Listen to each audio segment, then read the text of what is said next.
Hello, and welcome to another exciting episode of the Comic Book Chronicles.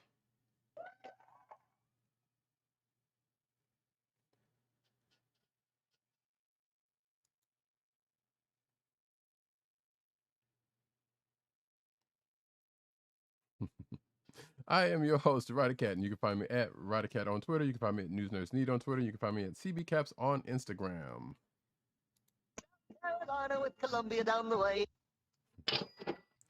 And those sound effects you've heard have come from none other than our man in Brooklyn, one agent_70 on Twitter and Instagram.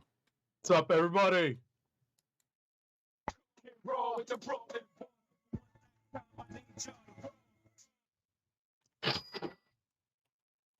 Indeed, just like I said, just mountains of shout outs to the place where you dwell. This is the Comic Book Chronicles, and you can find this here Comic Book Chronicles on the CSPN, the Coast Lizard Podcast Network, the CSPN.us. Do it today. Today, tomorrow, and every day, actually.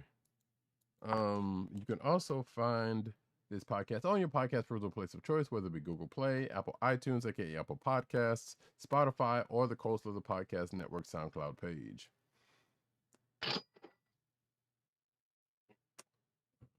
Why does this thing never come up when I ask it to? That's crazy. Anywho, you can also find this here podcast, excuse me, recording live every Thursday night, 9:30-ish p.m. on either the YouTube channel of the Click Nation, that's DKLIQNATION, all one word, or twitch.tv/Comic Book Chronicles. So, and if you're happen to be joining us live right now, hey, how you doing?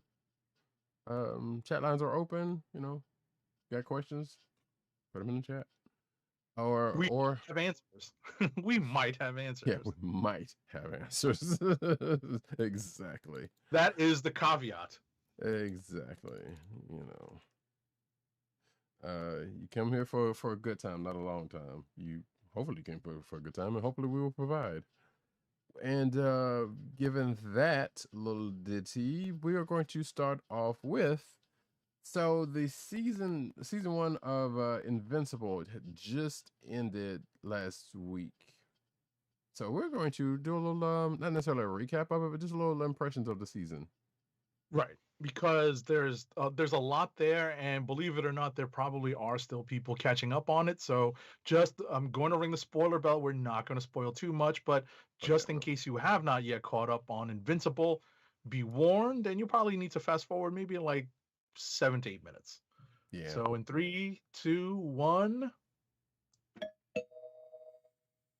You're warned. Spoiler alert bell is in effect. Yeah, so the first thing I'm going to go ahead and say, and this is not so much of a spoiler, well, it's probably not so much of a spoiler, is, yeah, this is not one for the kids. Yes. Because... Yes, I cannot agree. This is definitely not something to allow little children to watch. We leave it to you, ladies and gentlemen, who are parents, to deal with, I would say, like, young teens. Right. You know, tweens probably are old enough to deal with this, because you know, it's definitely cartoonish gore, but still gore involved. But it's also graphically cartoonish gore. So right. But, and granted, this is from two people who grew up in an era where it was a little more okay for kids to watch. Well, not okay, but we pretty much watch stuff like that. Right. I mean, we didn't have time to bleed. Right. So exactly. That's our reference point. But it's still at the end of the day somewhat jarring. You know, some of the, I hate to say this, kills that we see on screen, and especially in that first episode, which is my understanding in the first episode, because obviously this is a streaming show. You kind of have to pull people in, especially to an IP that isn't necessarily that well known. It doesn't have the cachet like WandaVision did to maybe keep people coming back after two episodes that were really experimental. in terms of what kind of story they were telling and how they were telling it. Whereas this is this show just doesn't have that kind of cachet with people, so it really needed to grab the attention of viewers. And my understanding from various interviews with Robert Kirkman is that they accelerated some of the stories that took place over several issues in the comic book so that they could fit in that particular turn of events in the first episode. Right. That being the reveal, not necessarily heel turn, but reveal of Omni-Man's actual character and intent in the show. Right. Yeah, and a couple of other things were kind of mixed around also because actually, I don't know if you did this or not because I meant to ask. So this is an Amazon Prime show, which means obviously it's on Amazon, but so they have that whole X-ray thing where if you mouse over it, it'll show you like who's on the screen talking, or who's on the screen talking, and maybe some trivia and some other stuff on the sides. I'm familiar with it. Sometimes it's rare that I partake. Did they show anything cool? I mean, I honestly, so I was watching it on my PlayStation for the most part. I think I watched the last episode today. And I just so happened to on my PC, and I just so happened to notice it there. And I don't know, it's about cool, but there was a couple of little trivia bits that I didn't know about. And I mean, I'm not really all that versed with Invincible anyway, so any of that would have been something. So because that was like a tidbit about like, oh yeah, there's this scene, happened in this comic book type stuff. Right. Or a version of this scene happened in this comic book, this issue basically. So apparently there was a scene that happened in the last episode, which was episode 8, that happened in issue 13 of Invincible. So, stuff like that was kind of interesting to know, in case you wanted to actually go back and read it. Right, and it's interesting that I think Kirkman has recommended folks, and obviously we're all for supporting our local comic shops and asking people to go to their local comic shops and maybe put in an order for trade paperbacks that are pretty sure are in print now because of the show. Mm-hmm. And you can go buy those, or you can hit up Comixology, which is also owned by Amazon. Right, and you can read them. Yeah, exactly. You can read Invincible for free if you have Comixology Unlimited. Right. So that's an option, or you can purchase copies of the trades on Comixology. So at the end of the day, they are available to read. So it's interesting that Kirkman is, and I definitely agree. It's probably preferable to go to local comic shops because we need them. We need to give additional support to our local comic shops as we come out of the, or at least as we continue our recovery from the pandemic's effects. Right. So yeah, and actually like even with the breaks that Invincible has taken over the years, there's still a lot there comic book wise.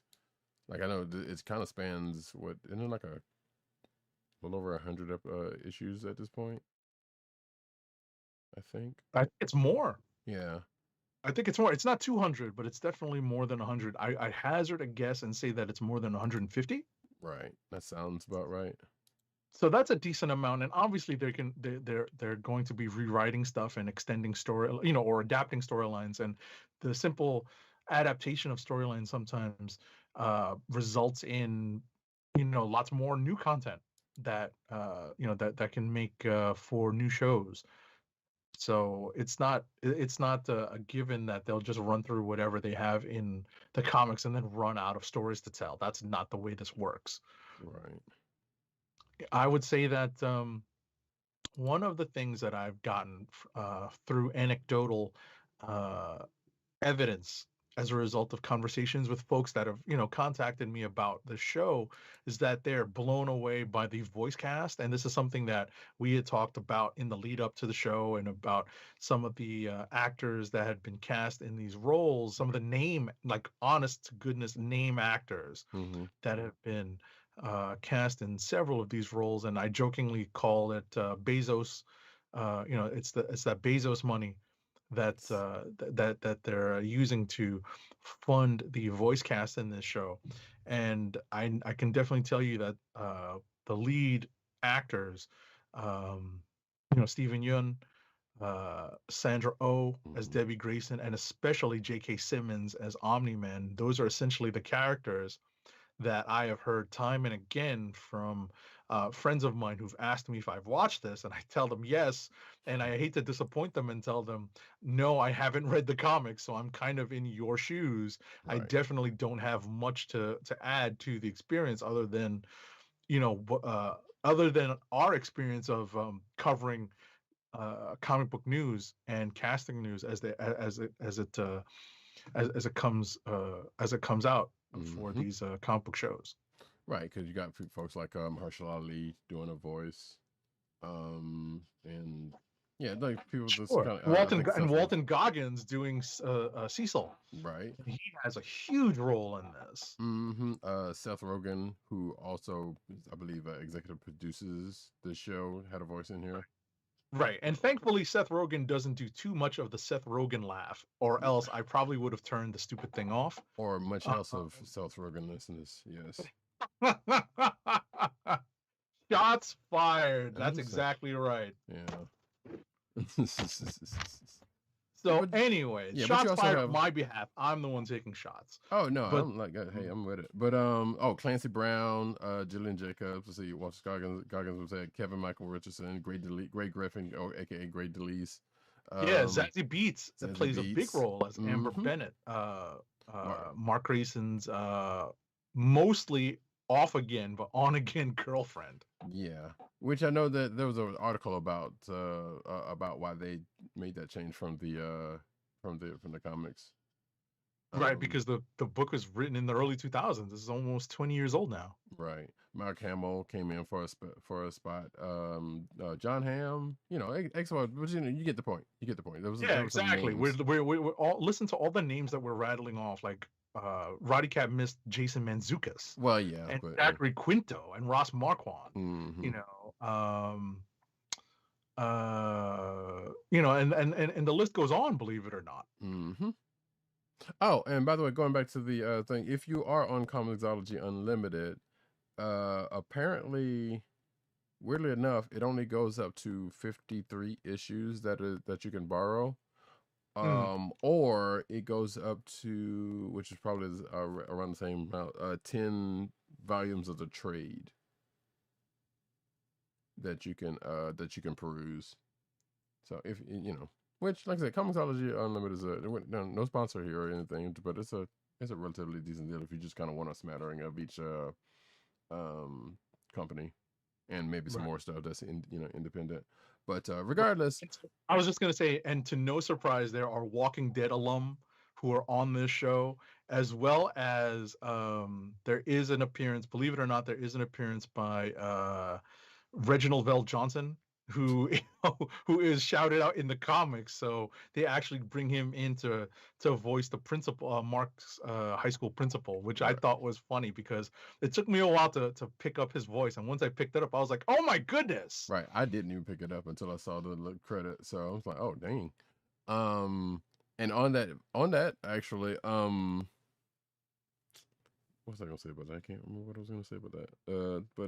Yeah. So there was. Oh, that's what it was. So speaking of The Walking Dead, somebody had somebody on Twitter, or some folks on Twitter was like, oh yeah, this whole thing's been, the synergy's been there the whole time, because you see images from The Walking Dead of them having somebody in the show reading an Invincible book. So assuming that those are actual thing that actually happened, like, yeah, this is, the synergy was already has been there for years. Oh, definitely. From no other way around. So that's kind of cool.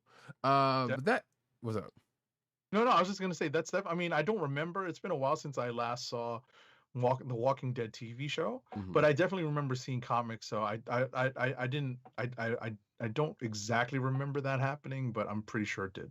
Right. Yeah. Then it looks like it was a couple of times that it might have happened if those images were to be to be believed. So that's cool to see. Which would make sense because, like I said, same company, so it's, you know, and Same, same people, right? Exactly. yeah, Same same people writer. behind it, exactly, yeah. So that would make total sense. But that being said, though, so though, pretty much to end up my quick impressions of the season, like I enjoyed it for the most part. Like it was like, despite the fact that they were lengthy shows, like they were like 45 minutes each, but they go at a pace to where you don't really notice it that much. You know, I I mean, they put out 3 like early, so and you could easily blow through those, even if you're not a binge watcher. You know, if you're like me, then you're not a binge watcher. You could still kind of just blow through those, and even as long as those were, and just like, yeah, that was didn't seem like it was as long as it was. Right. Absolutely. Absolutely. I definitely thought that some of the scenes that they pulled off in the animation were novel Mhm. and imaginative. And one of the scenes that I know everyone knows that I'm a fan of Fat Man Beyond. And over the last, I think, couple of episodes, or maybe even the most recent episode, Robert Kirkman was on talking about the show, and they mentioned something that I wanted to remind myself to talk about, which is the scene from the battle between Invincible and Omni-Man, where Omni-Man basically thrusts Invincible into that subway car and Yes. has Invincible's body, not Invincible himself, obviously, but has Invincible's body be the main cause of the destruction and the death of the train, the destruction of the train and the death of the passengers, Right. Or using even him as a before that. battering ram, basically, or Right. as a wedge to basically cleave the oncoming subway car into halves. And I thought that was just an amazing shot. Mm-hmm. Yeah, it was kind of crazy. Like even before that, when he just knocked them, you know, when they were in the sky and knocked them into Chicago, and that whole thing just caused a whole path of destruction before that scene happened. Like it was like, you know, it was some really good stuff on up, and also again quite graphic. So you know Right. you I gotta mean, watch that. it definitely reminds you of Zod versus Superman in Man of Man of Steel. Steel. Mm-hmm.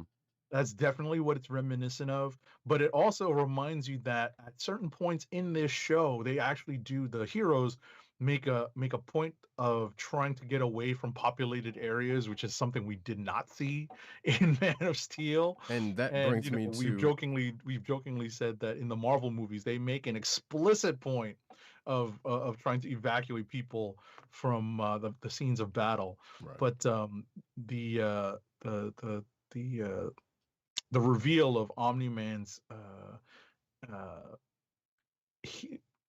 I guess evil nature Mm-hmm. really, doesn't give Mark or any of the other heroes a chance to get the action away from it's supposed to be Chicago. It is Chicago. Mm-hmm. So away from Chicago, it's because they're supposed to be in the Midwest. So it is Chicago. And they aren't able to get the action away from Chicago before many casualties are Mm-hmm. incurred because of the battle. Right. So, and on that note, so that also, and I know people are going to groan at this reference, but I feel like, especially if you go into the fight scenes, but if it feels like Invincible was pretty much Dragon Ball Z if Goku came to Earth as an adult and not hit his head and pretty much played the long con, because I feel like, you know, because his original, if anybody knows about his original mission on in Dragon Ball Z, he was supposed to come This to is not Earth. spoilers to me anymore, folks. Right. So, which, yeah, exactly. Which is why I'm glad Agent 70 has now been partaking of some Dragon Ball and Dragon Ball Z, because this will definitely become apparent to him. Like, just like in Dragon Ball Z, they definitely try to get the action away from the cities, but sometimes the cities are in the crossfire, and a lot of people die, but we don't necessarily see that.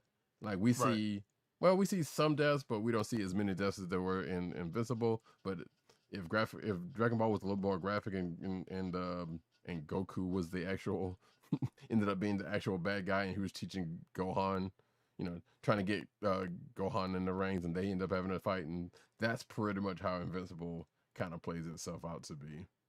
Exactly. Or if Vegeta was really allowed to go super bad. Right. This is supposed to be Trunks, trying to take him on. Right. So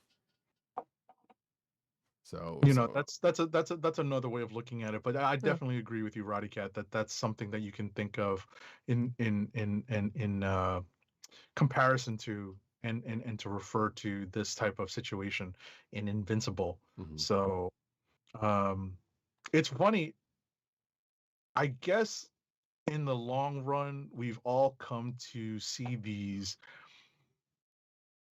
Man of Steel type characters, the Superman type analogs, with a more, I don't want to say jaundiced eye, but maybe a questioning eye, because that seems to be the archetype now. There's an archetype now, believe it or not. It's not the Superman, but the archetype is now the Superman analog, who has not necessarily gone completely bad, but is definitely not as Boy Scout pure as Superman. right. And I think that has become an archetype of it in and of itself. And that's one here, and we have one here in Omni-Man. Yeah, I'm gonna agree with that. Definitely agree with that. Everyone has to, there's just a lot of them out there now. We have Homelander, now we have Omni-Man, Homelander's on The Boys, which happens to also be on Amazon. And I think Roddy Cat made mention of the fact that, this seems to be Amazon's cup of tea. Right. Kind of supposedly kind of sort of subverting, subverting the expectations of the genre, but also being just corporate. Right. Exactly. Because as I said, it's gone beyond subversion into the actual archetype, which is the Superman gone bad. So it's an interesting choice, to say the least. Right. For is Amazon. Is there any particular scene that you really liked, other than what I maybe just mentioned, over the whole show?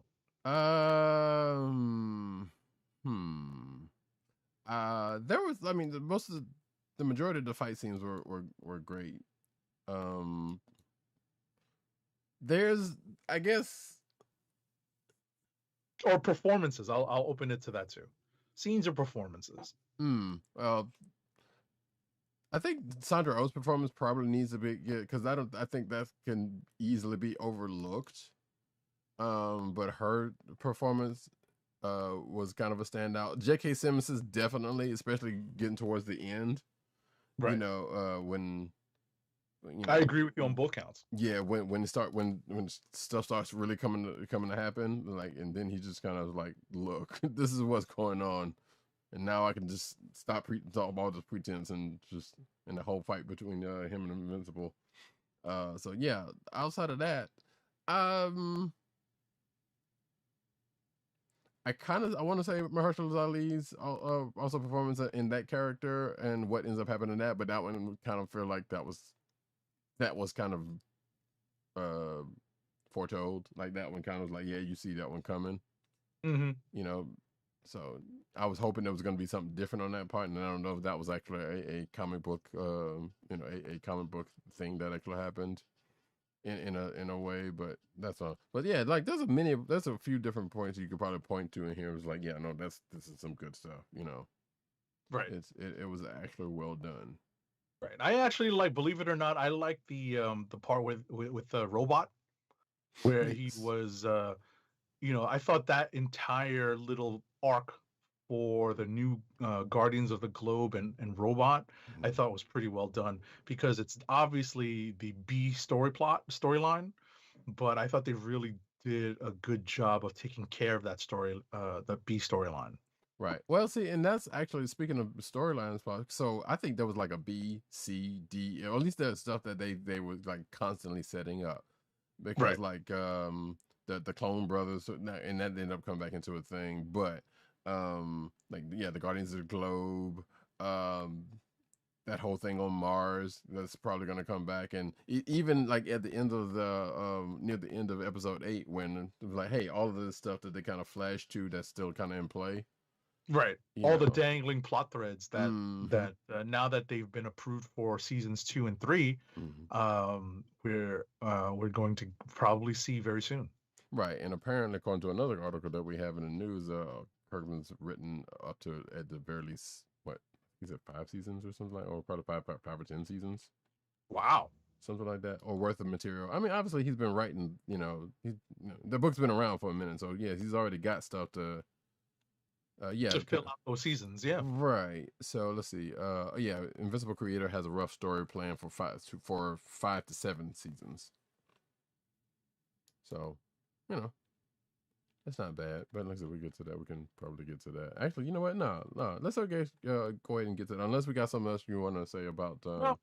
No, I just wanted to say that I didn't realize that Kirkman had done a lot of analogs of certain characters in Invincible, because I wasn't that familiar with the book, so I was kind of tickled to see a Hellboy analog in Damien Darkblood. I was tickled to see, Justice League. analogs for several characters, both in the Teen Titans and the Legion of Superheroes. Mm-hmm. So it was and obviously the Marvel characters as well. So, I just didn't realize the extent that he had played with some of those character types. Right. That's true. Yeah, because obviously some of them are pretty much are more blatant than others. So, Right. and unless you've been around comics for a little bit, like some of them, like yeah, you might have seen them from this and that and other, but then a couple of them like, oh right, there is this and that character. So yeah, so here's a couple of actually going to some real quick news on the Invincible fronts, and that way we don't have to do this later. So, as Agent 70 said, Robert Kirkman confirms 2 more seasons of Invincible at Amazon. So I guess that goes up to season 3. And it says here that oh yeah, so there's a Twitter post that Kirkman did with Stephen Ewan, which shows a video talking about season 2 on that. And apparently, yeah, Invincible ran 144 issues, so there's that. And the other bit of news coming from this is saying that in an interview with Screen Rant, Invincible creator Robert Kirkman admits to having plans for 5 to 7 more seasons of the show. So if it continues to keep going, there's more to go on. That being the case, so if it continues on the quality that that has shown itself, then that'll be great. It'll be continue to be good stuff. So that being said, though, you got anything? You can move on. Yeah, but any last words on that? But cool. I'm definitely looking forward to the next season.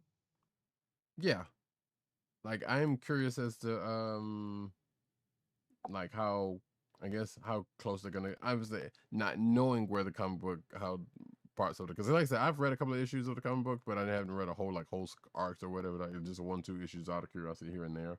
So neither one of us are all that familiar with the source material. Right. I was about to say, so before we go, would this now cause you to go back and read it? It definitely has, yeah. It definitely has, and since it's out there, available in enough in enough ways to do so. Right. I know Roddy Cat is a Comixology person. I'm not a monthly subscriber, but I may look into maybe borrowing a couple of the trades. However I can, and just to see if it's worth investing any more into. So we'll see. Because I'm pretty sure you can, if you got a library card, you can use like Hoopla or one of those services and borrow it from the library. You read my mind, because this series has been out long enough in trade paperback form that it's likely that you can borrow copies through whichever ebook or library program that you had, and you could just put it right on your tablet and just read it from there. And honestly, I would encourage that, because if you don't want to shell out for Marvel Unlimited, Comixology, or DC's whatever thing or whatnot, the library's got you covered on a good smattering of stuff. And like I said, you got Hoopla and whatnot. So all you just need is a library card at your library. But anyway, we're going to move on and talk about the comic books of the week. And I believe we did say we were going I to. just wanted to say Roddy Cat hasn't watched this yet, but I wanted to recommend to anyone who was a Oh, fan of Falcon and the Winter Soldier that you definitely need to go watch the Assembled documentary that's on Disney Plus. That came out last Friday in Falcon and the Winter Soldier's Friday slot. right. So it's an hour-long documentary. It is very, very good. They talk to every major actor and every major player in the writers' room and the director as well, Kari Skogland. It is very well done and very informative. So if you're interested in some of the behind-the-scenes stuff and the inner workings of the show, I highly recommend that you watch that. And this is where the point where I will say that there is also an interview. Probably there's a couple of interviews at this point, but I think there's only one that I have in the show notes. If you go to our show notes, which should be attached to the show once you when you check this out, or if you're watching this live, it should be on Twitter. There is there's a link to a comicbook.com interview with the director about the show that you may or may not want to check. I believe it's linked to a podcast or something, if I'm not mistaken. But there's that also.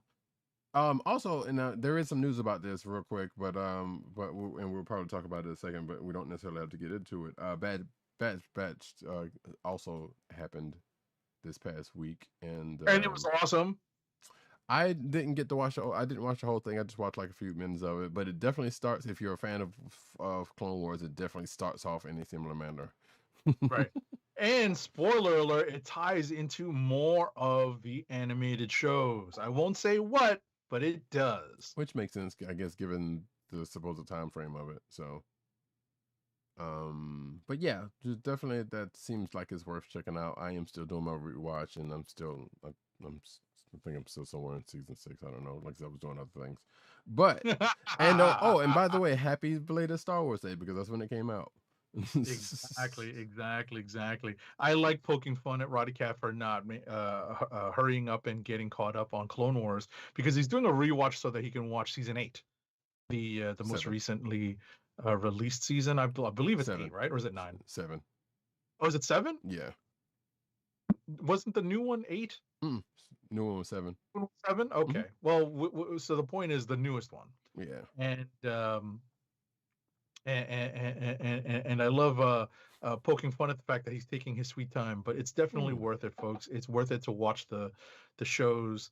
I burned through several seasons of Clone Wars and Rebels to get caught up. This is pre-pandemic, actually. Right. But I definitely got caught up. So if you are still fortunate enough to have some time on your hands being at home, obviously the weather is getting warmer. But if you still find yourself, like myself, a Met fan who had a couple of rainouts over the last week or two, I was like, well, I'm not watching this on TV, so let me pull up Dragon Ball Z, and in your case, it'll be Clone Wars or Rebels. Yeah. Well, I've already done my Rebels watch, so I've already done that one. Oh yeah, I also know somebody who watched Bad Batch who has never seen Clone Wars, which is weird because I know they said they were Star Wars fans. And I was like, you know what, you owe it to yourself, watch Clone Wars. If you like Bad Batch, you will more than likely like Clone Wars, the TV show. Oh, absolutely. It's a shame that there's always going to be folks out there who don't necessarily see the animated stuff as being worth their time, but I believe that is a mistake. Or they didn't get around, and I'm not sure why they never got around to it. I think there might have been a reason for it. It might not have been as easily available as it is now. As it is now, exactly. Yeah. So, but I'm like, that was kind of strange. Normally, because pretty much anybody that's going into that will have had some of that knowledge at the very least, even though it's like, well, it's obviously tied, but I think you even told me like you could probably watch it without, having finished it.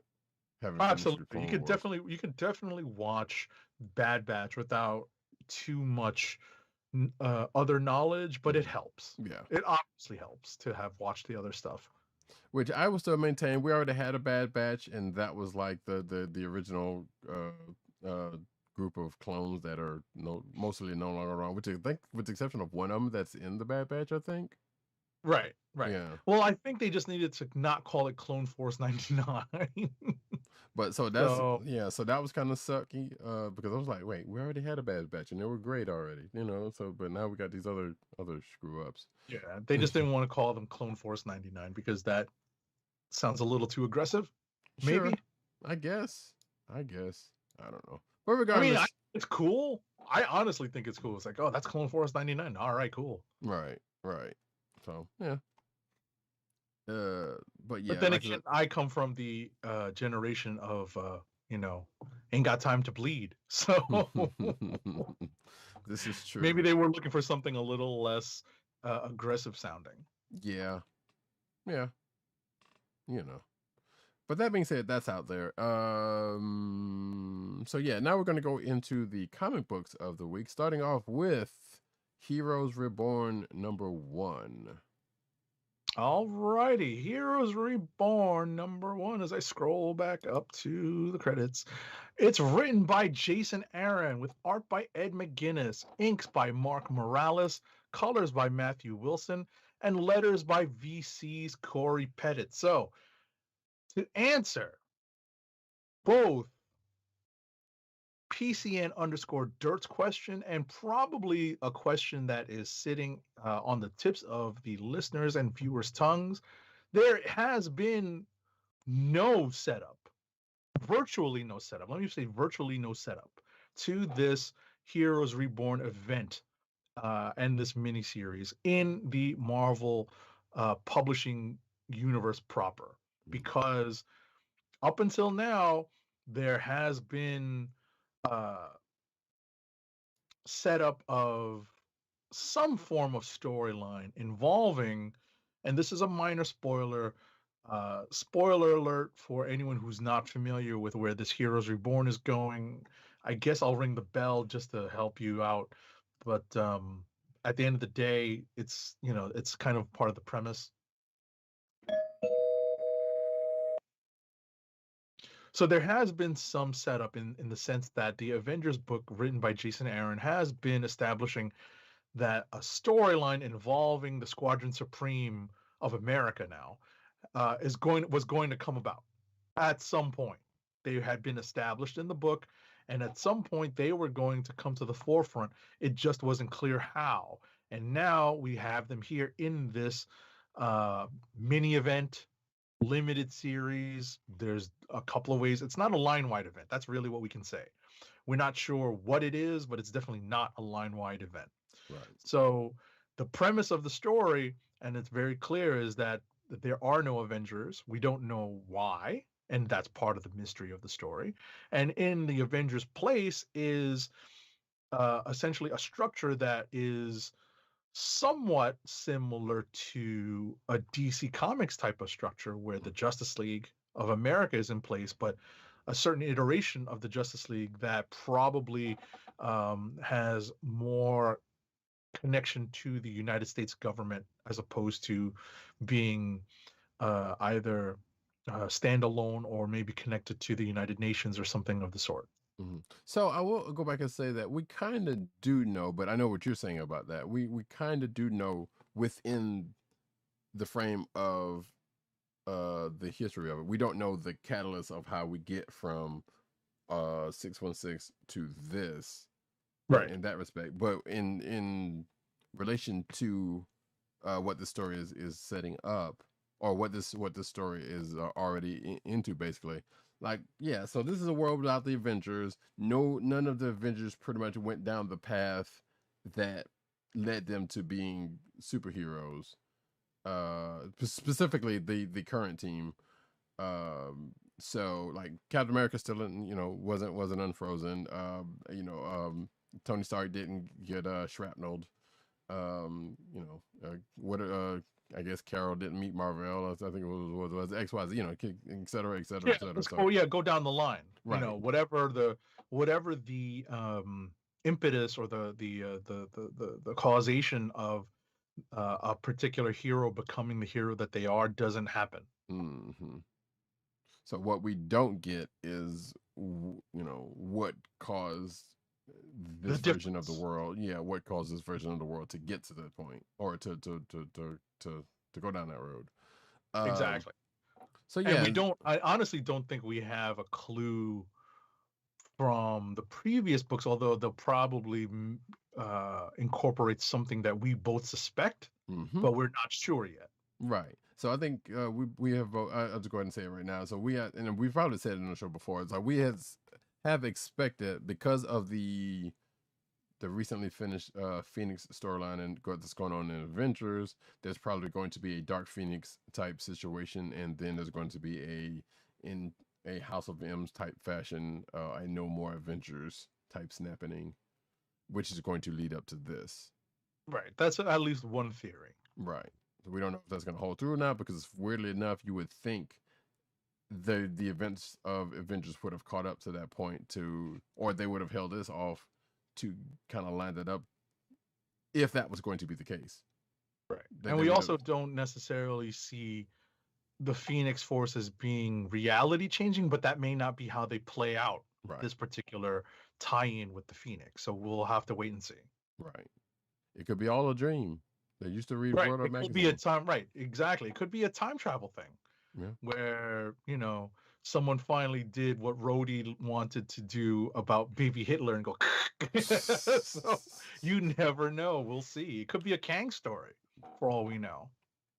I would hate that to be the case, because I know we've just recently had Kang story, but in something. Right. But we'll see. But yeah, it is definitely, the possibility is there. But yeah, that being said, like I said, we're pretty much seeing how the world is going around. So, and the only person who knows the world was different than the way it's playing out is Blade. So he's going around trying to find the people that he know were Avengers, and trying to see if they know them, and whatnot. Apparently, one of the squadron knows them, but again, this version on the Nighthawk knows everybody, apparently, because he's Batman. Right. So it's what I was going to say is it's interesting that they would pick the Avenger with the least with the least identity as an Avenger, because even during his run, he obviously wonders why he's even invited along. Or even runs, because it's not. Granted, this is the first Avengers team he's on, but he's actually been on a offshoot of an Avengers team before. But yeah, I agree, and I guess it kind of works that way, because if it was like, say, if it was Tony, or Thor, or Carol, or somebody else, or probably even Robbie at this point. Now that I think about it, Robbie probably would have been the one. He would have been the next to do that. Yeah, right. That they probably would have done this to. So either he, or I guess if they officially, well, I guess if Maya Echo is, well, it's now that she's the Phoenix, they probably wouldn't have done that, because she would have been the one to do this whole situation. If they go down that line, we still don't know. So, but that being the case, yeah, the two people that's probably more likely to be the ones that to be the right ones for this job would be Blade and or Robbie Reyes. Right, as like the newest recruits. Mm-hmm. So, like, yeah, they could have done Jennifer, but I don't know how that would have. Yeah, it's not her first rodeo as an Avenger, so exactly. So, but regardless, like, we're pretty much seeing how this plays out, and we see, Blade interacting with a couple of the folks as he's going to find out what's going on, how this world came to be, and what's going on in it. So, if you're talking House of M status. I probably shouldn't, because I vaguely remember reading House of M. Like, I know at some point somebody did kind of wake up or something along the lines, and the world started to unravel. Mm-hmm. Or it's been a while. I don't remember it that well. Right, so I can't really equate the two. And the original Heroes Reborn. This is not the original Heroes Reborn. What Roddy Cat was talking to me about just before we came online and started broadcasting was that this is an anniversary for the original Heroes Reborn and event. a lot of stuff for Marvel in general. But yes, right. but this particular, this is one of the celebrations of that, of some of Marvel's history, and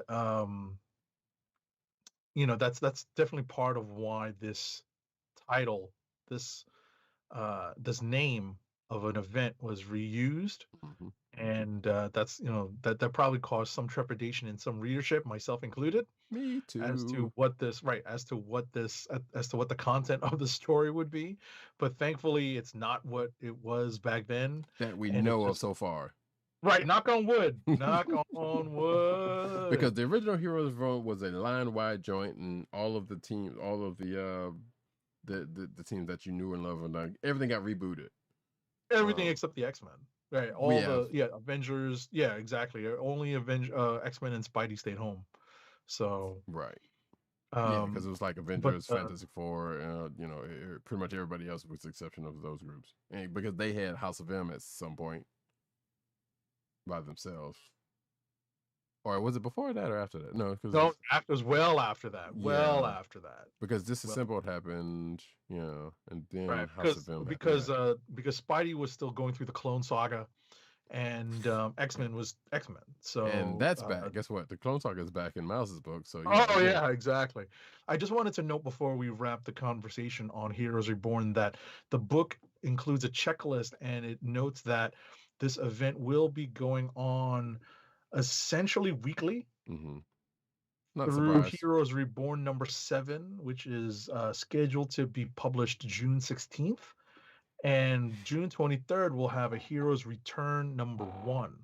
So we'll see what transpires over the next month and a half. Right. So, and hopefully we will find out what was the initial catalyst for this thing going on that we had not seen yet. Right. You know, I, whether I I it's happen to think that this is just a Jason Aaron story that he wanted to expand a little bit, and not just take up. I feel like we were just talking about this before coming on.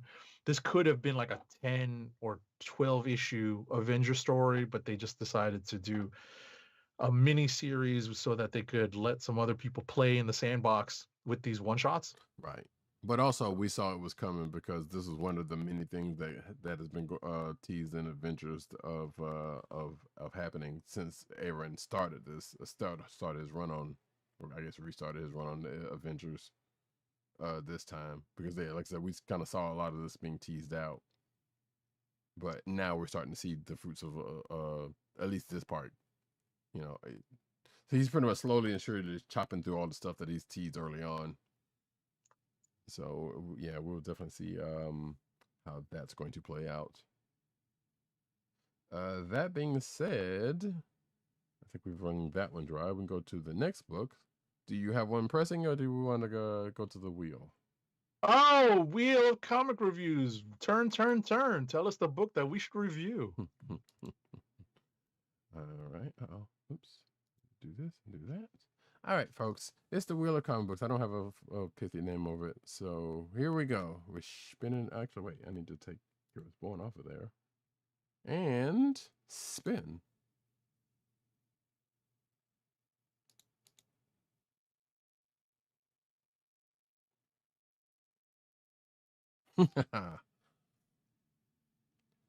Good Asian #1, which was Agent 70's book.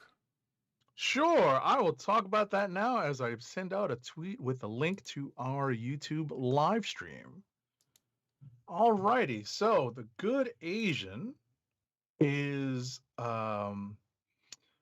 this week has the first issue of this miniseries from Image. It's written by Pornsak Pichetshot, with art by Alexandra Tefenki, colors by Lee Luffridge, letters by Jeff Powell. So this is not a superhero story. This is a crime noir story. It's a Chinatown crime noir story, and that's not something that you see too much of in comics nowadays. But they're or at least storytelling in general. But there was a time when this particular area of storytelling was prevalent. The crime noir stuff, and especially with a Chinese or an Asian protagonist, which is ironic because some of the back matter in this book provides some of the history that this book touches upon, which is the fact that there was no Asian American police officer with a badge in the continental 48 states until 1950 something. You know, this particular story revolves around an officer. Um, the story is the story of Edison Hark, and he is actually uh, originally from Hawaii, and that is the only state in the union that allowed Asian people to be police officers prior to the 1950s. So that's where the original stories of Charlie Chan were created from, the detective, because they were based off of a real life detective in Honolulu. And this particular story is, as I said, a Chinatown crime noir story that follows this character, the protagonist, who is a detective from Honolulu being brought onto the mainland to do some private detective work in San Francisco, and it takes him into the crime underbelly that is right underneath the surface of Chinatown in the 1930s. This is set in 1936, and it's it's definitely a well-told story. You can figure out what everyone. You don't necessarily have to know too much about history to figure out some of the things that are happening here that are probably still happening today in terms of attitudes and social commentary. So it's definitely well worth, I think, everyone's time to read through this because it is a well told story. It's well constructed. The art is very easy to follow. It's not superhero detailed, but it is detailed enough so that you can follow along. And the back matter is also something I would recommend that you read because the author provides the back matter for this issue, but teases that in following issues they're going to have more history as well as more contributions with regards to what they're going to include in the back matter. The back matter being the stuff at the end of the book, if you're not familiar with the term, that stuff at the end of the book that they provide as basically appendices, extended footnotes even. So not something that you see in most superhero books, but you'll see more often in the creator-owned universe. So without spoiling too much, that's essentially the gist of it. We have a Honolulu detective in San Francisco investigating something he doesn't necessarily have jurisdiction for, but it's he's on the trail of something, and we just have to wait and see. But it's a good setup. It's a good first issue. Okay, that sounds cool. Because I think I don't know, did we know about this before, like last week? Because I know after the show we talked about just upcoming stuff. I don't remember we know anything about this book before then. I had seen some previews. Okay. And I'd seen it in upcoming Diamond stuff, but that only goes back, a couple of weeks at most. So I knew it was coming out. Oh, and the author was on, and shout out to John Suntress, who I know checks up on us from time to time, who does the Word Balloon podcast. I know that the author was on John Suntress's Word Balloon last week, I believe. Mm-hmm. Wait, So John Suntress watches us? he keeps track of us. I know because I've spoken to him before. Huh. Interesting. Because I think he follows. I think he's seen us on Twitter. Weird. Cool. Shout out to him. Well, the comic book podcast realm isn't all that big. I mean, you're right. True, but I don't know. Word balloon. Anyway, which is a great podcast, and I would say that even if that little bit of info, wasn't just known, because it actually is. So that being said, we go to another book. I guess we'll spend a Wheel little. of comic books. Turn. I love it. Let me see. I got to do better with these transitions. Listen, we've been doing this for a long time now. Anything that makes it fun, I'm all for. You know, yeah. What's a little fun between the things?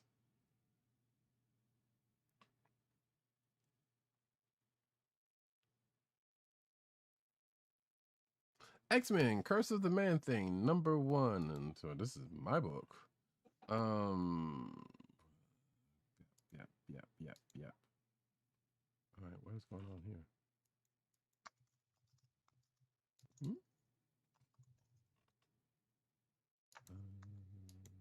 Hey, shot. What happened to the shot? Oh, there we go. I'm like, what happened to the shot? The shot is going crazy, folks. And right now you're seeing something. Yeah, there we go. Folks got to see a little bit of behind the scenes. Well, not behind the scenes, but it's good. The what's going to come up in the news section. There we go. All right, X-Men: Curse of the Man Thing #1. So this was written by Steve Orlando, art by Andrea Broccardo, excuse me, color artist Guru EFX, and letters by VC's Clayton Powell. So this is the last part of the Curse of the Man Thing, let's say mini series event, I guess. So there was Avengers, Curse of the Man Thing, Spidey, and then the X-Men, which again I think as I said last week was a thing that has happened before, which is like pretty much three connected one shots based around the thing. Like they've done these before. So this kind of brings that on home and involves the X-Men. So we come to find out that well, I guess a couple of key things here is that we found out, I think, in the last issue that we talked about last week, which was the Spider-Man one, that Dr. Ted Sallis, aka Man Thing, made a deal with the devil. Not Mephisto in this case, Belasco. So, and apparently being that magic of the New Mutants, aka and the X-Men frame, has pretty much taken over Belasco's spot. She was aware of this, but you know, we and part of the villain. Well, I guess the villain from the main story, Harrower, is related to horticulture, which we can safely say at this point is an X-Men villain. So it was kind of high time that some part of the X-Men should have rolled up in here. So but we start off with Ted and Magic talking about the deal and talking about, I think pretty much Magic is the one that finally gets through to Ted Sallis about him being responsible for what he does, and there's talk about having a deal with the devil, which that comes up later in the thing. Later in the issue, which may or may not be going to be continued somewhere else. We're not sure, but like I said, I know they do these things for some reason that may or may not come up somewhere else. But we also get introduced to Magic's Dark Riders team, which if you're watching the video, you can see the cover of the thing. And I believe this team has been teased. We have definitely talked about this team in the news before. So it's Swamp Thing and some other monster-looking mutants, led by Magic, aka Ilyana Rasputin. But basically, long story short, the only other thing that this issue kind of really sets up is the fact that Magic's got this other team that I assume is going to come up somewhere.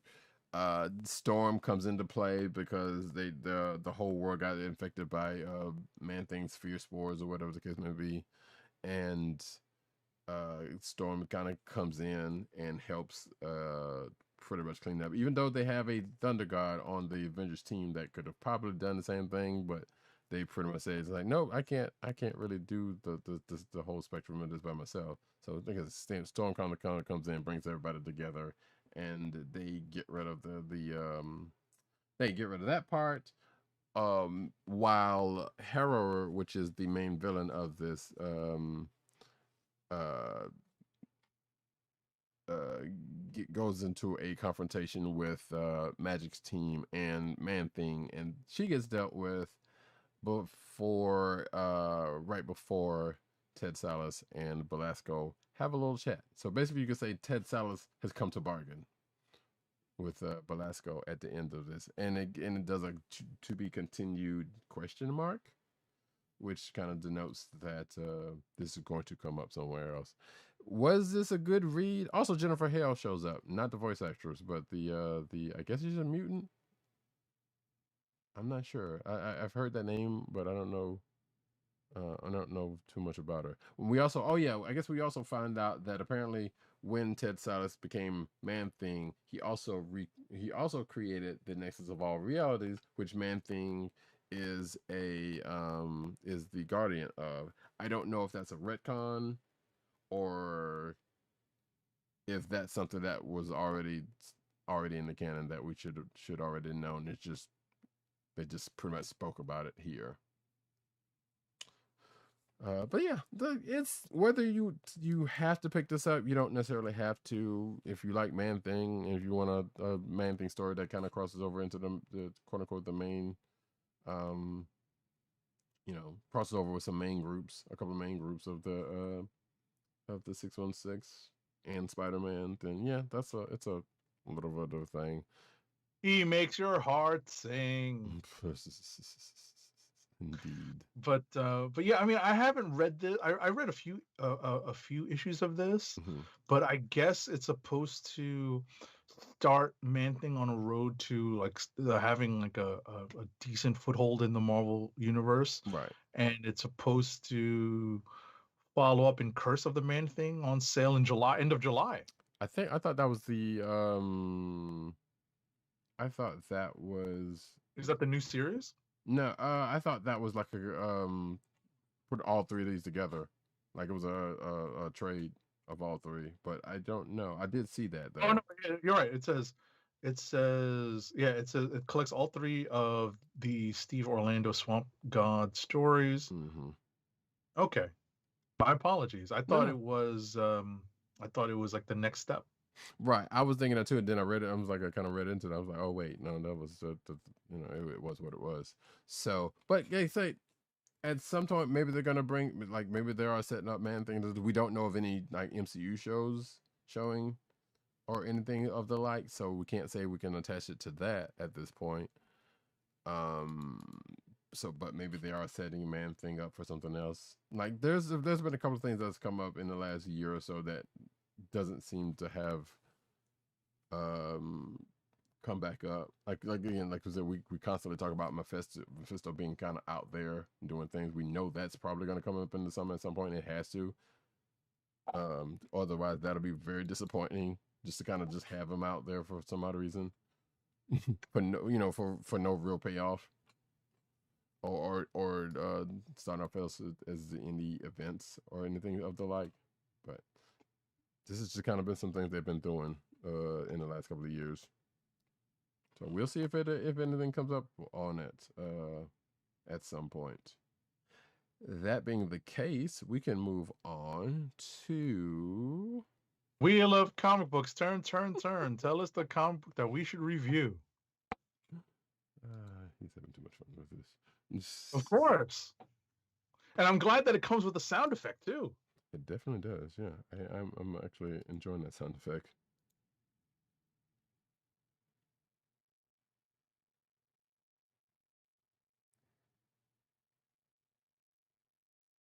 Oh, okay. Hey, something we've both read. America Chavez, Made in the USA, #3.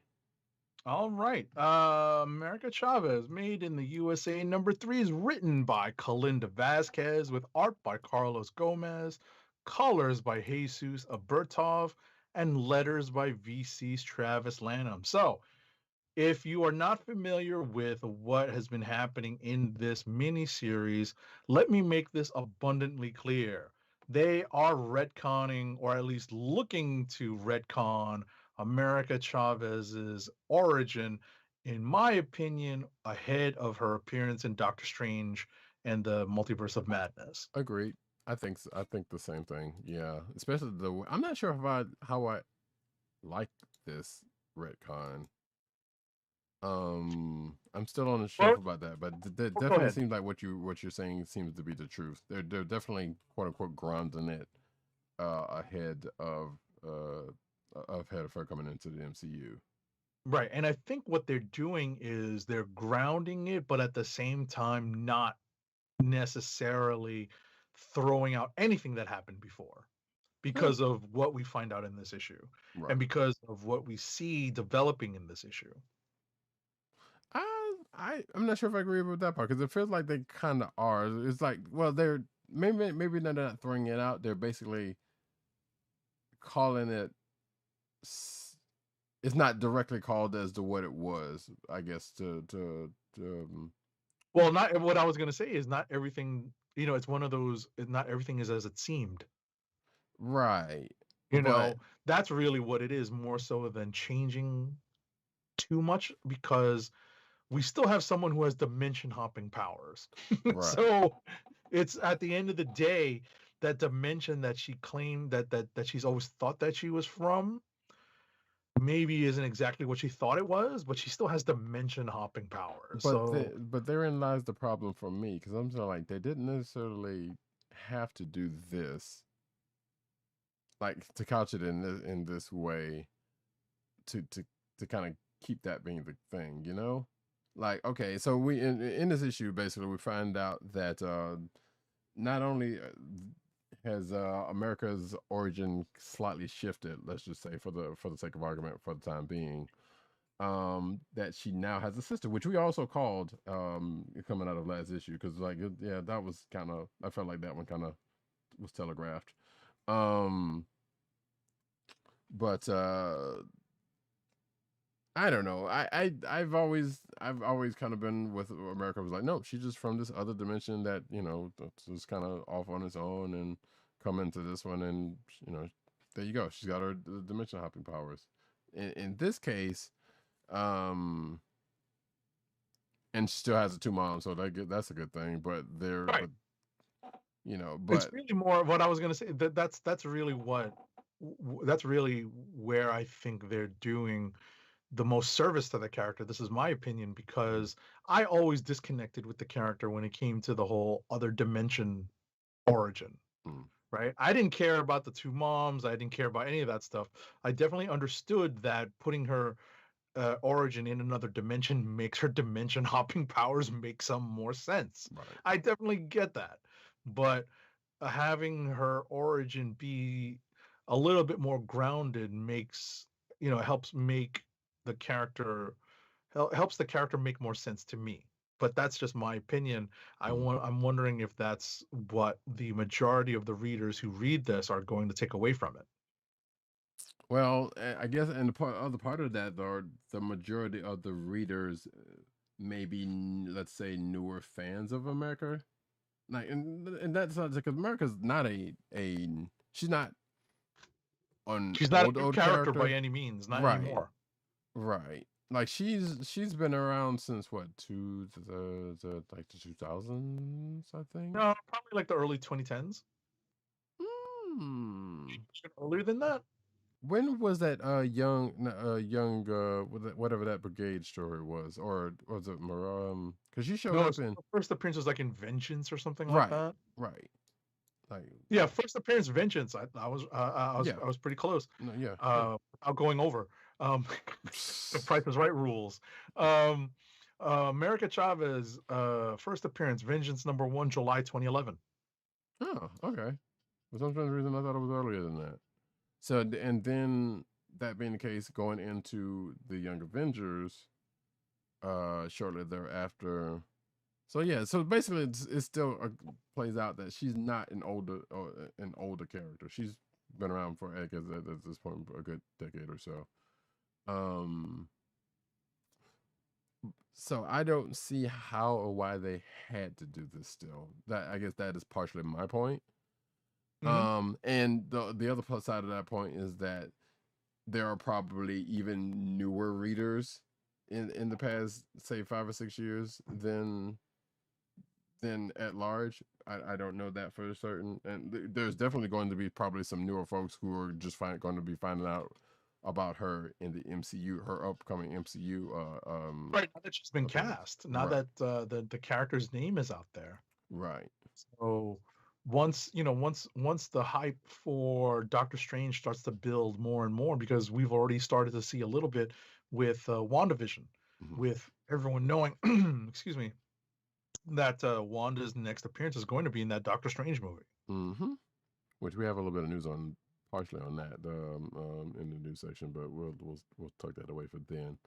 But that being said, like I said, I still don't know if this retcon is personally necessary, but we can definitely agree that yeah, they are definitely doing it for. We can reasonably assume that it's for the purposes of the MCU, her upcoming MCU appearance. Right. I Um, happen to think it is necessary to help ground the character and make it make the origin a little bit more understandable. But mm, we can agree to disagree on that one, because that's definitely a point of taste right. in with regards to the character. Yeah, yeah. I'm not thinking the old origin had any bearing on, because they even kind of, because it's not like they really like, They didn't yeah. change it, right? they Well, they didn't really change it. well, not even that, but I'm just saying in America's last couple of miniseries, yes, they kind of played with that a little bit, but in fact, I guess they did kind of have a nice little arc about it.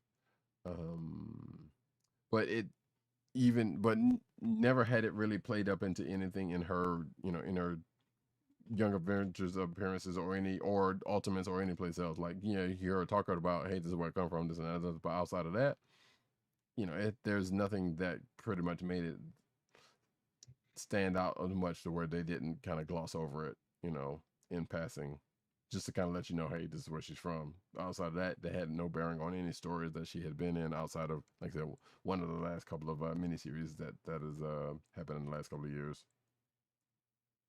So, regardless, yeah, like I said, the short strokes is this, like Walker said, she finds out she has a sister. Her at retcon, her origin gets slightly modified. Let's just say, um, yeah, it kind of doesn't get rid of the old stuff, but it kind of does. Uh, but we're going to, I guess we're going to find out what's going to be the end result, because we still have 2 issues of this miniseries to go.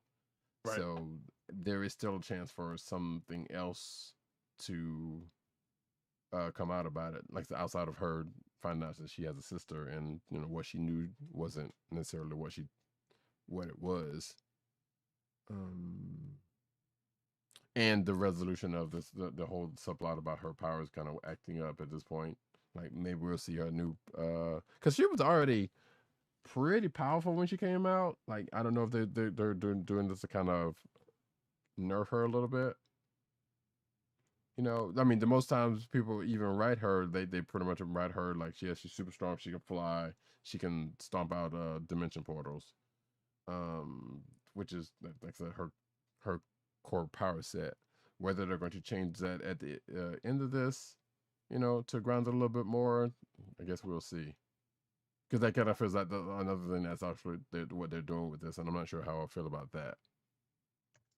Well, we'll see where we get, what happens with her, the story about her powers. So I Mm-hmm. wasn't really concentrating too much on that. I don't think they're going to nerf her so much as because her power set is unique.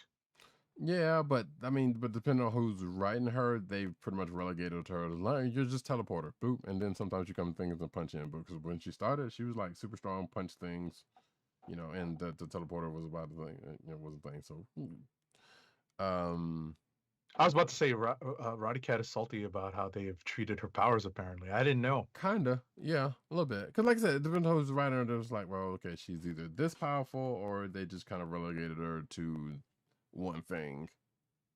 Like, and they've kind of done that to Monica Rambeau in recent history, also. But well, and always, honestly. Well, that's happened. I was about to say that's happened ever since she blew up Nebula's ship. Ever since they took her away from whatchamacallit, took her out of chairpersonship of the Avengers. Yeah, and to be fair, they also did that with Carol Danvers at times because her powers have fluctuated more times say than that's not. just as bad. Right, that's what that I'm goes saying. even further. Yeah, so it is not a new thing in comics, much less Marvel comics. But it's like, okay, do we really have to do this? That goes back a long, long way. Mm-hmm.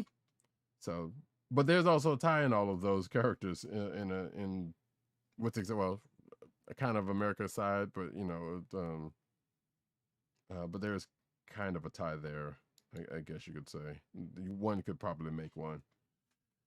That being said, I'm still, like I said, I'm still curious about where this is going to go, and I'm still enjoying reading it. Outside of the fact that I'm not really crazy about, I can't say whether I'm crazy about this retcon or not. Like, I'm still kind of on the fence about it. At this point, I'm not great with it, but I also understand if they are doing it for the reasons that we have stated. Sure, then that's a thing. You know, we'll see how it plays out when it comes time for her to show up in the MCU. Mm-hmm. You know, but it is what it is at this point. Anything else? No, that's it. So that being the case, I think we can. Well, do you want to? Yeah, let's rapid fire this. Spinning it up.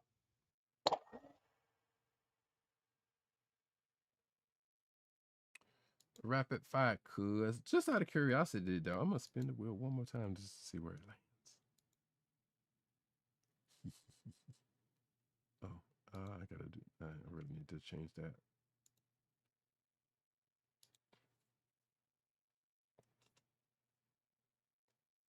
Whee! Oh, either one of us could do this one. So, you want to start or you want me to start? With You can start. Depends on what the book is, though. Immortal Hulk number 46. Go ahead. I mean, I'll read the credits, and you can do the rapid fire and take it from there. It's written. Immortal Hulk 46 is written by Al Ewing with art by Joe Bennett, inks by Rui Jose and Bellardino Brano, colors by Paul Mounts, and letters by VC's Corey Pettit. Take it away. So, Gamma Flight decides to go help the Hulk against the UFOs, knowing that it could put them, in a situation which we also know that the Gamma Flight is getting their own book. So this is probably setting that up a little bit more. Hulk vapes vapor, which I thought was a funny scene. I'm like, she just blew out vapor as some vape smoke, and I'm like, all right. That was pretty funny. Garrick ends up calling the Avengers, which means Hulk versus the Avengers round 2 ends up happening because they have shown up in this book before. I'm also liking it for some strange reason to Godzilla versus Kong because it's Thor, Thor versus Hulk at first before the rest of the Avengers show up, and a very perplexed looking She-Hulk, Hulk in that one panel. Because obviously that's her cousin, so like obviously they've already fought like probably good 30 issues ago, so they don't want to have. Right. And it also seemed like there was supposed to be a different plan. Right. So there was supposed to be a different plan in place, but it all goes south very quickly. And at the end of this, another Hulk, I guess, in wrestling terms, get a somebody comes in off the rafters to help Hulk and his team up. Yeah, somebody runs in from backstage, basically. Yeah. So. Which I wasn't really expecting, and it sounds like they definitely, because the cover in itself was sound like it was kind of setting up something else, but it doesn't necessarily fall in that way. And I could have sworn I've seen, because there is definitely in as a matter of fact, in the clickbait section of the show notes, if you have that link, there is an article that is an interview with Al Ewing talking. Well, actually,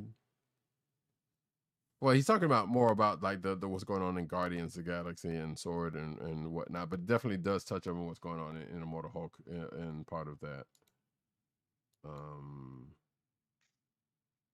Right. Well, we get the development of, I believe, what this cover is.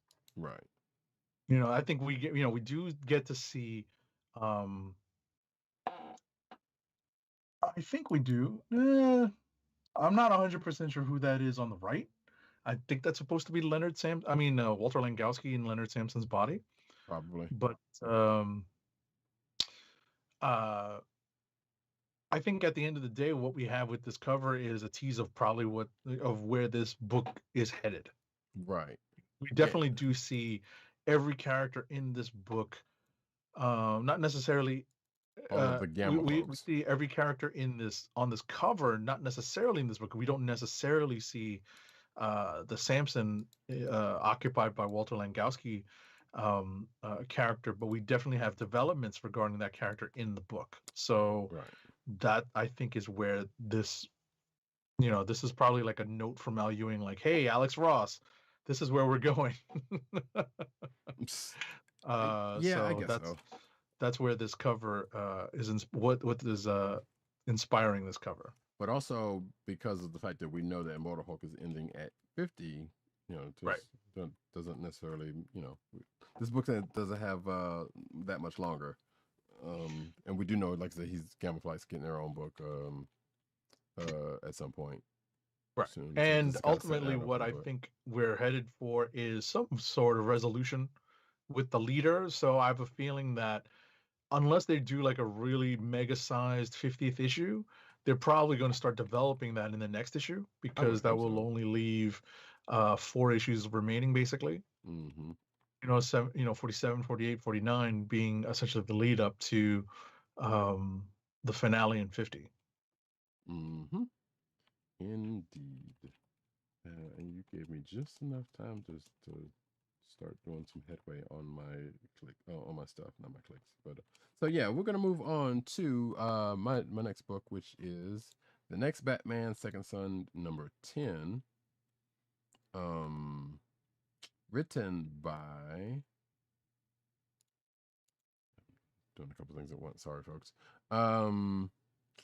Written by John Ridley, art by Travel Foreman, inks by LeBeau Underwood, colors by Rex Locus. That's supposed to be an X, not a V. And lettering, colors by Rex Locus, and letterings by Darren Bennett. So basically, Jace tries to intercept Arcadene's people who has some kind of package that he wants so that he can get to Arcadene. But it comes up short. And boy, I got misspellings in this joint. Wow. Because he pretty much gets his upper hand that he thought he had gets taken away from him by a very capable fighter. And he ends up getting some assistance by another Batman hero. Well, a Batman related hero who is a part of the Outsiders. Let's just say that at the end of this. So yeah, that's for that. And again, this is the digital first book, and I'm pretty sure at some point they are going to make physical copies of this. And this is pretty much that takes place before Future State, which has already happened, leading up to how Jace, aka Tim, gets a bat suit. So we're going to assume at the end of this, this is where this is him going into Future State with the Batsuit whenever he gets that. I just had a note about the art in this. Okay. Travel Foreman is it's not Travel Foreman's first first job in comics. True. But I'm wondering if this is Travel Foreman's first use of digital art in doing his comic book art, because I am not keen on how that looks. I was just flipping through this earlier. There is some kind of sketching. It looks more sketched and rushed in some And spots. digital, and you could tell it's digital. You Mhm. can absolutely tell it's digital art. And I've seen digital art on Instagram mostly, Mhm. and it's just very obvious that it's just not. It's something that Travel Foreman's still getting used to. Right. So if there's one criticism I have, I'm not reading the series that closely, but I flipped through this and I was like, wow, that's not the Travel Foreman I know. Right. Because if you've seen his stuff in like Ultimates or whatever the case may It's be, fairly then detailed. like yeah, his stuff is way more detailed in his other books than in this one for sure. Like this one looks like court sketches. Oh, that's tough. But yeah, I definitely think that's closer to that's closer to what it really is, because you can start to see it kind of degrade as Roddy Cat said, as I guess his deadline started to hit a little closer. Yeah, and this book is coming out. It's been coming out every week, so don't know how much lead up time. Now, well, actually, yeah, no, we don't know how much lead up time he might have had because we knew this book was going to be out for a while, or it was going to be out, and we knew it was coming. So, yeah, there's parts of it we don't know, and so in that respect, we don't know how much was already done, up until this point. So, because at this point in physical media, this would probably be like issue 5. Because I think they like double up on the issues, the digital stuff, if I'm not mistaken, into one physical issue. Right, because that's what I was gonna say. I think this is actually half of an issue. So that being the case, yeah, it's like I said, you can it's distracting enough to be like especially if you know Travel Foreman's art, yeah, that is a thing, but it's not nothing that should kill you too much. It's not too distracting to where you can't read it, put it that way. But it is kind of a weird choice, or especially if you're familiar with his art. So. Exactly. Next up though, Strange Academy number 10. Let's see, written by. Yeah. Oh, we know who it's written by. He's been writing it the whole time. Scotty Young. Yeah, no, I got that, but I was like, that was a part of this. I was like, wait a minute, make sure I got that right? But yeah, written by Scotty Young, art by Humberto Ramos, and colors by Edgar Delgado. Now, did you read this, right? I did. Okay, yeah. So the kids take a field trip to Asgard, and of course, having, well, not even half, but a couple of the folks being from Asgard, it's pretty much them going home. We come to find out that there's being related to one of the realms, right? Because we also get the that realms as being part of the story as well, right? Because we got a frost giant, and we got we got a couple of frost. Well, we got one frost giant, and we got, I'm not sure what I can't remember what land Toth is from, but he's definitely an ice being. But yeah, so there's a couple of realms that are there. So people are coming on, but yeah, they go to Asgard. You would assume he's going to meet up with Thor, but nope, Thor's not around. We get instead as a guide Volstagg, of all people. Who, of course, not of all people. Volstagg the Vainglorious is always going to be the tour guide. I'm surprised they even thought about bringing in Thor. I mean, it would make sense. Like, hey, have the Allfather give them a tour, but also he's busy, so and I get why they did. So yeah, Volstagg's doing the tour, which he immediately takes them to the cantina, to the canteen.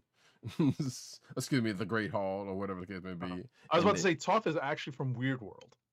Oh right, that's right. That is absolutely. I forgot. Right. I didn't know that. I didn't remember that, so I had to Google that just now. No, I'm glad you did. Yeah, that's totally right. Because so that means there's one frost giant, and then there's the 2 Asgardians that are in the class, right? And everybody else is from other different realms or whatever the case may be. So yeah, but and speaking of the 2 kids that are from Asgard, we come to find out their parentage, which now that I think about it, as of last issue, I don't recall us seeing them parents at the Family Day thing that happened, and now we know why. So we come to find out that Eirik and Alvi's the Asgardian kids, is dad is a palace guard, and their mother is the enchantress. Of course she is. Right. So I'm like, wait, what? When did this happen? Because there was a couple of folks that's like, wait, when did these people have kids? They're not immortal, but they are long lived. It could have been a long time ago. Oh yeah, I mean that is true, but I feel like we would have. Well, that's not true. We wouldn't have necessarily have heard of these kids before now. This is, this could have all happened after Scourge, gets killed in, in the Simonson run. Well, yeah, and, I guess. and the Enchantress is looking for somebody. You never know. Sure. Yeah, and I don't know if we don't get in this issue either as to how that came to be, but regardless, we do know that is a thing, and she's apparently imprisoned under the World Tree. So, and one of the kids, who I guess is more partial to her than the other, or excuse me, one of the sons, was more partial to her than the other kid, because the other kids are more like the dad. So, right. But Ira goes and sneaks off to go visit his mom, and they talk, and this also gets found out by Dormammu's kid Doyle, because there's also this whole little thing that it seemed like Eric was kind of hitting on Emily, who Doyle likes, but that's a whole nother situation that wasn't actually the case. But yeah, Doyle finds out that the Enchantress is Eric's mother, and he kind of they talk for a second, and then Doyle and Emily have a nice little touching moment that they've kind of had before, but for real this time. And somebody else gets booed up in the course of the story, or at least another set of kids get booed up.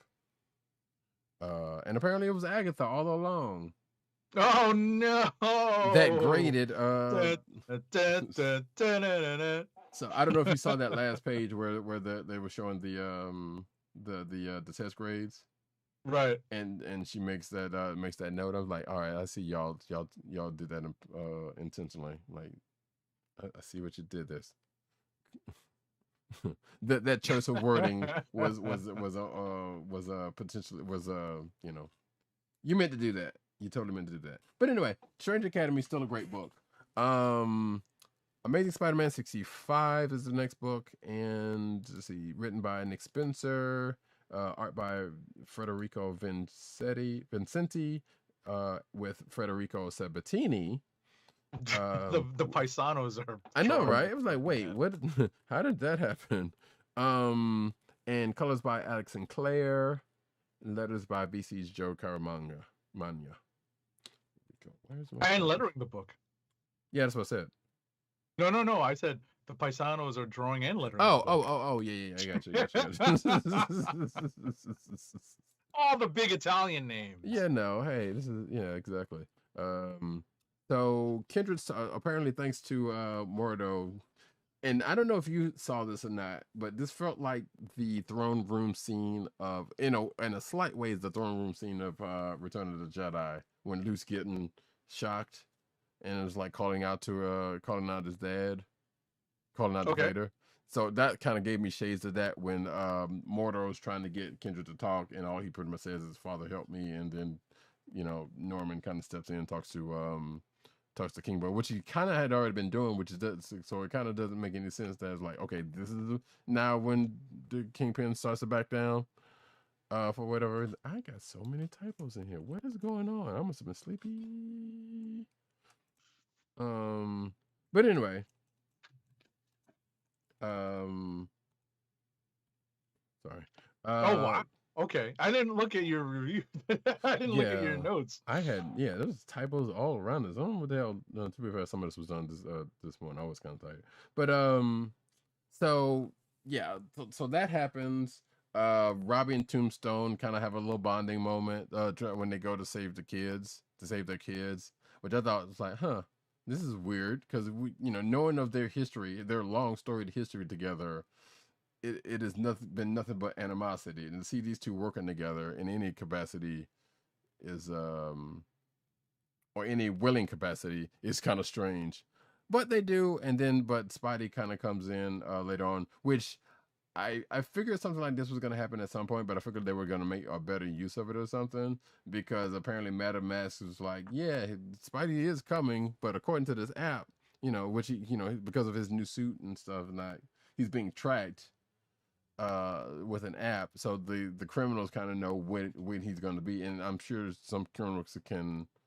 Maybe this is going to be used again, in the next a couple of issues or so, but I don't know, or however long he's going to have this suit.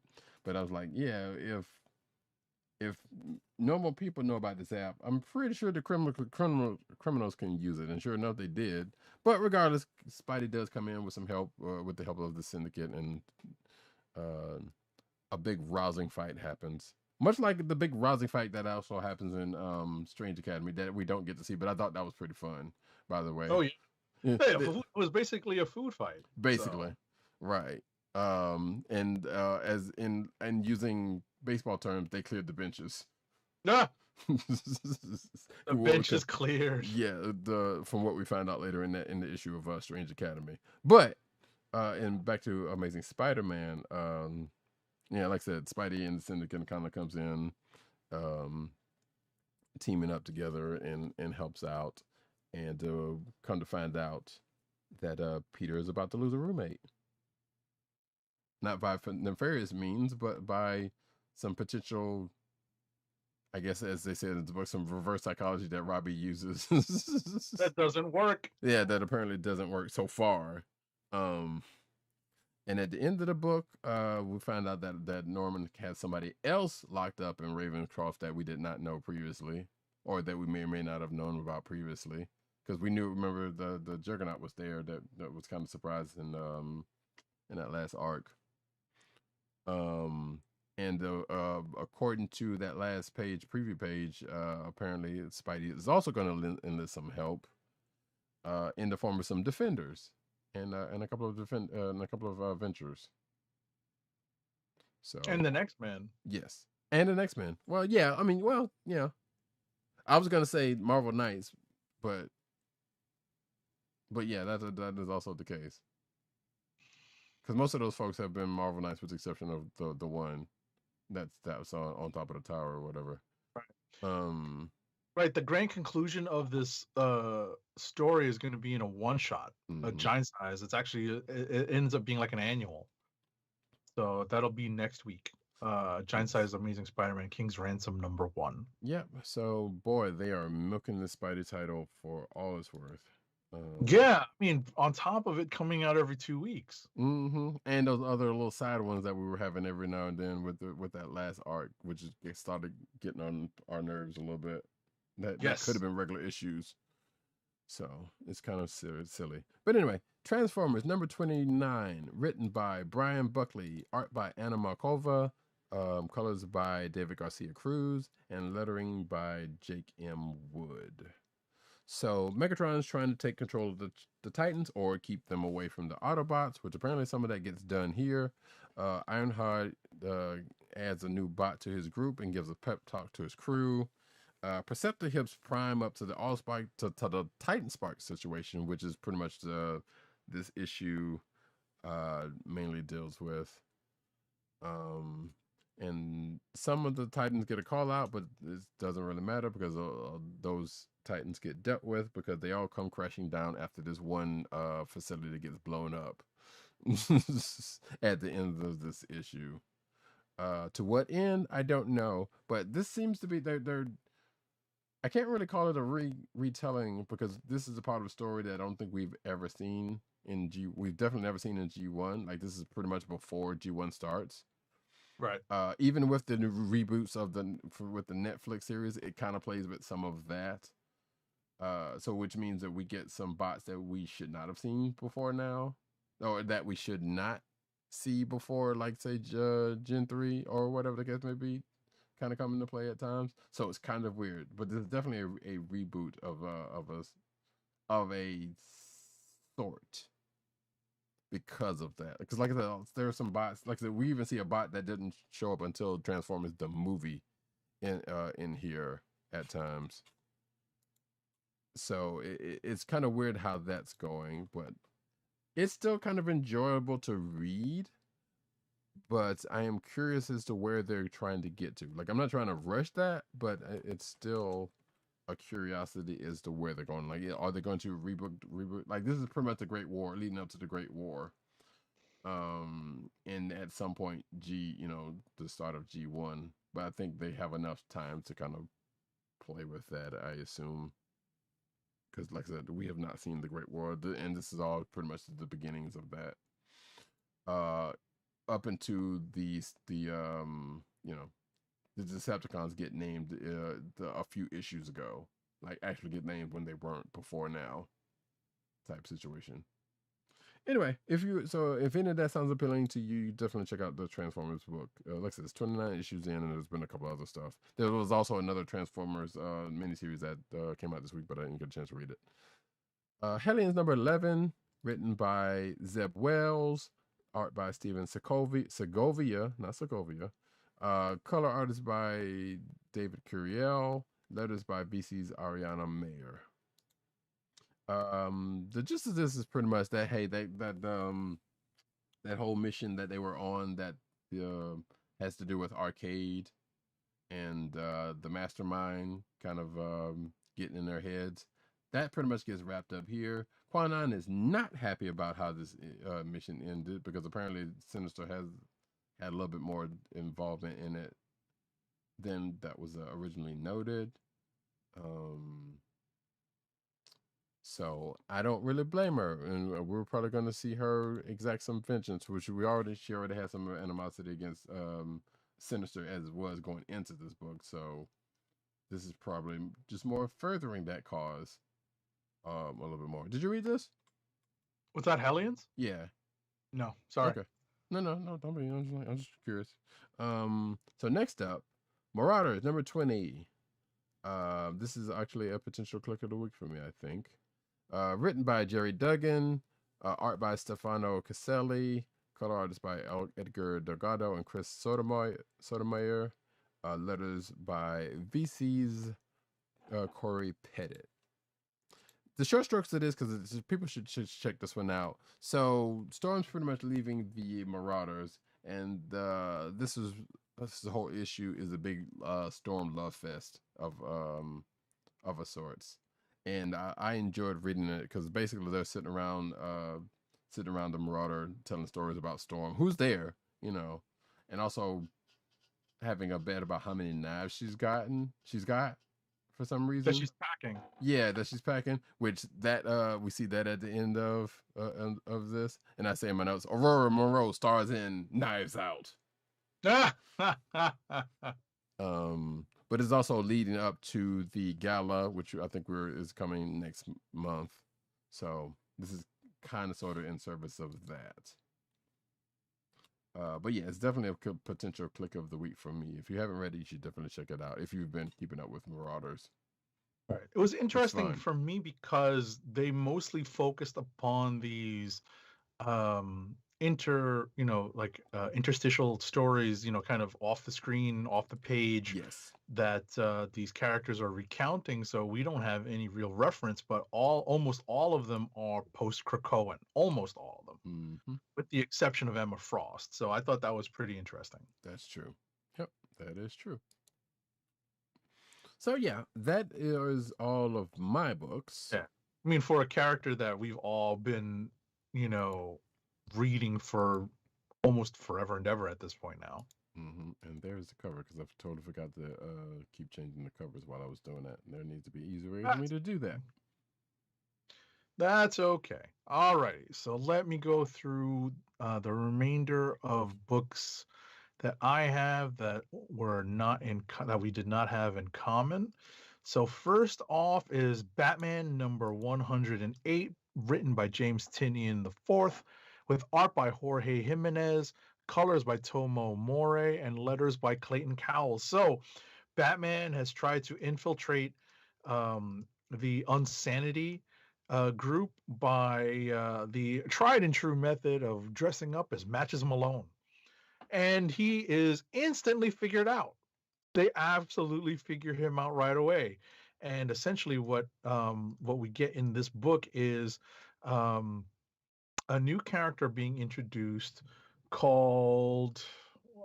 It's one of the few times that I regret not typing out my notes because it's a specific name and I can't just go into the basics of the story. I need to just find her name. Miracle Molly? Apologies. Yeah, Miracle Molly. I literally just flashed to it. Yeah, it's on the cover. So, Miracle Molly. I literally just hit the page that it's on. Mhm. So, it's basically Batman talking to Miracle Molly about what they are looking to do and who they have unfortunately had to work with as a result of them needing a few extra dollars.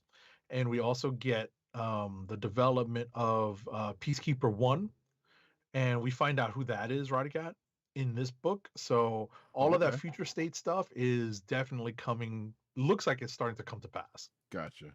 Wait, is it okay? Never mind. I'll check it out. I don't normally read Batman, but I was very curious about that because they totally didn't do anything with that in Future State. Right, and they saved it for they essentially made it a tease for the Batman book.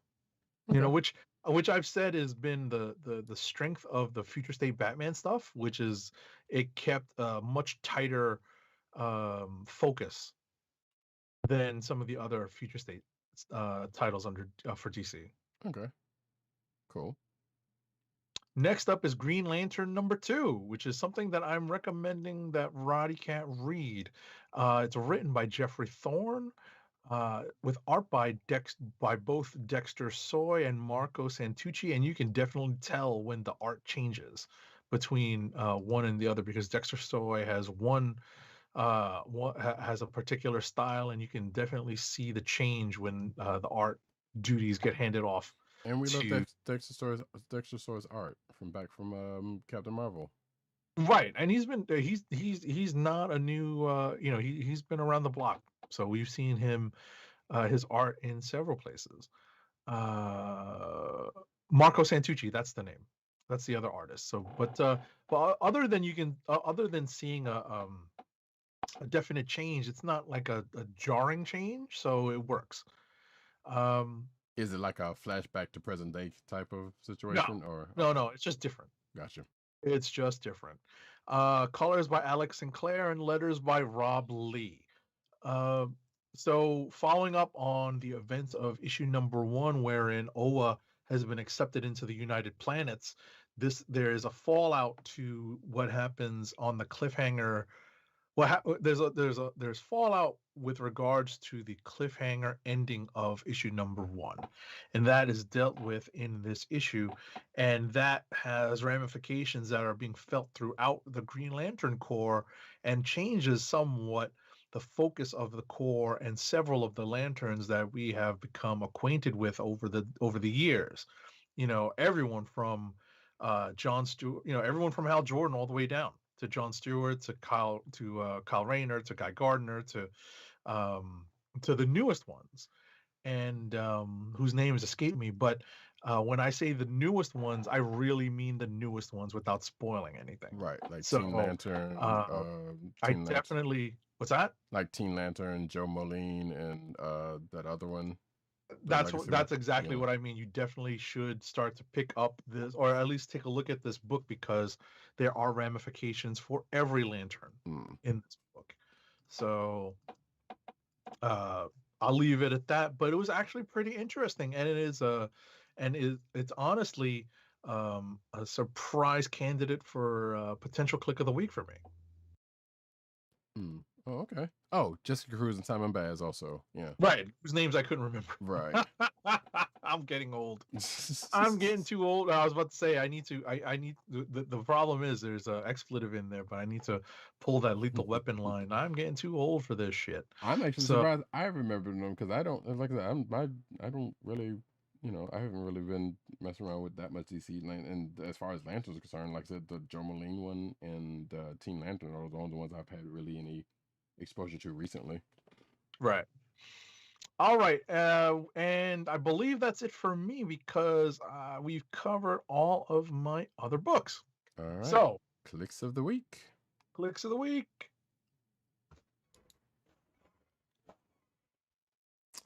And we have one click of the week from one of our absent, I don't know what they're called them fools anymore, but they're not No, here right now. co-hosts. Our co-hosts. No, I mean, they are co-hosts, but I'm just saying, they're not here, but they haven't been here for a while. So, Swamp Oh Thing. no, I was about to say we did form the podcast Voltron not that long ago, but yeah. Yeah, that is true. The band got back together for one show for the 400th episode, actually. So you can go and check that back out in the archives. But yeah, from Dirt, Swamp Thing number 3 is his click of the week. He says Alex Holland returned, and Poison Ivy is a villain again. So, okay. He also makes your heart sing. Okay. Yes. And I don't think we didn't get anything from Tim, did we? No, we did not. Okay. Nope. So, and actually, while I do that, boop, there's the cover for that. I'm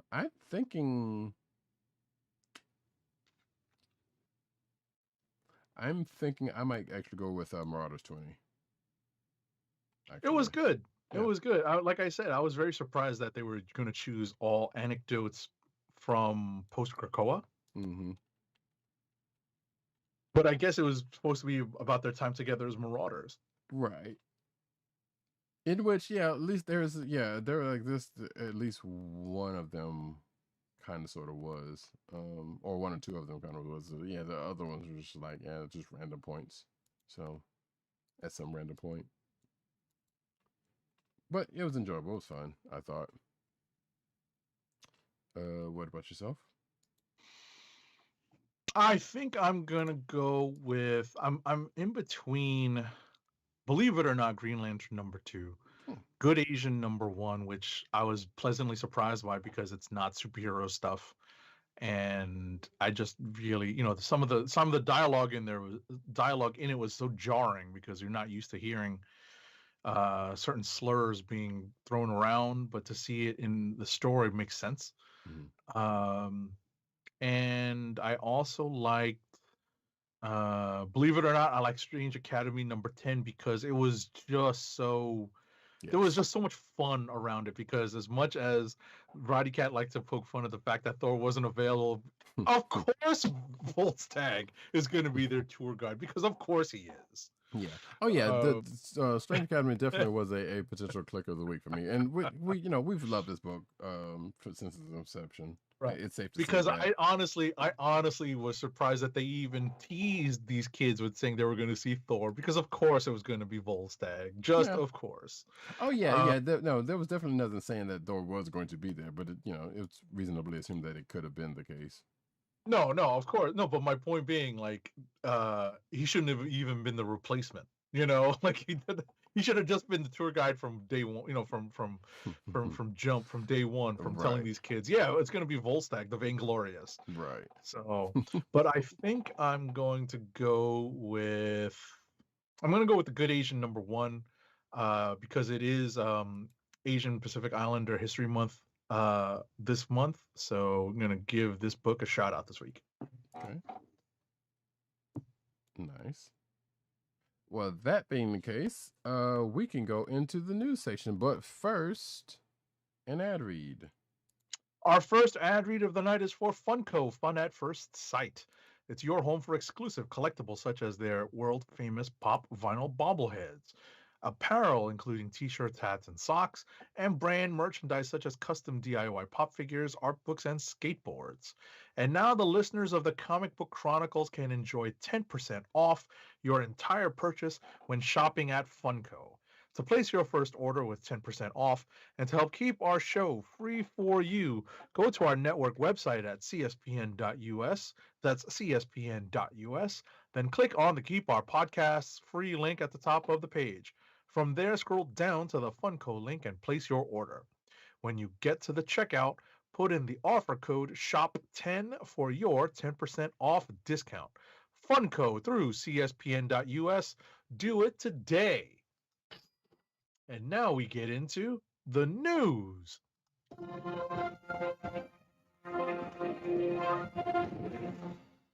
And we start off with the cinematic news as we do every week about this time. We're going to start off with Thor 4 set photos tease the use of Mandalorian filming technology. So Thor Love and Thunder films inside ILM's stagecraft LED sets. Films inside ILM's. Okay, I'm going to make sure I'm reading that right. Sets first used in Lucasfilm The Mandalorian. Director Taika Waititi and Chris Hemsworth reunite for the God of Thunder's fourth solo film after the success of their initial collaboration in Thor Ragnarok. Y'all already know this. Production for the movie has been going on for a few months now that COVID-19 has significantly delayed its initial filming schedule. So they started work in Australia back in January, and still continuing principal photography. But apparently, Taika Waititi took to Instagram to post a visit by his daughters to the set, and the fact that they're using some Mandalorian tech to film on and with. So that's cool. Next. I think you're muted. That's what I get for putting on a sweatshirt while I was on mute. It's still a little chilly up here in the Northeast, folks. Doctor Strange 2-star Zokiti. Is that how it's pronounced? I'm not sure, actually. Zokital Gomez has teased her America Chavez role in the upcoming Marvel sequel. All right. So I'm pulling this up. I feel like that's almost pronounced in similar to Chiwetel Ejiofor, but I don't know. Zokital? I guess I'm not sure. Xochitl, yeah, I'm not sure. We'll apologize for Xochitl? Xochitl? Yeah, Xochitl, maybe? Yeah, you might be right with that. Yeah. So Gomez, I love the fact that the article just says Gomez shared a picture. I'm like, thank you. Gomez shared a picture to her Instagram. Well, they at least panel. Right, they at least said her name. They wrote out her name. Like, we ain't got to say it out loud, so. Yeah, no, that's the first page. The first line is always her name, but the second sentence, thankfully, says Gomez shared a picture to her Instagram of a comic panel featuring her character captioned, "I can't wait for y'all to meet her." All right, that works. Yeah, I wish they do that. Let's see. Doctor Strange was written out of WandaVision, apparently. So, though WandaVision wrapped up its story almost 2 months ago, new information is still emerging about the show's process of crafting the central mystery. Kevin Feige revealed to Rolling Stone that there were more originally plans for Benedict Cumberbatch's Doctor Strange to make an appearance in the season finale, but it was decided that writing the character out would better serve the show. Could have been an end credit scene, Some people say, oh, it would have been so cool to see Doctor Strange, Feige said, but it would have taken away from Wanda and would have cost them a whole bunch of money, which is what we didn't want to do. That last part was, was paraphrased by me, obviously. We didn't want to end the show we didn't want the end of the show to be commoditized to go to the next movie. Here's the white guy. Let me show you how power works. And then it kind of goes on from there in the course of this article. So yeah, Doctor Strange was almost in WandaVision, but they decided not to. Next up, Xochitl. I looked it up. Oh, okay, cool. Thank you.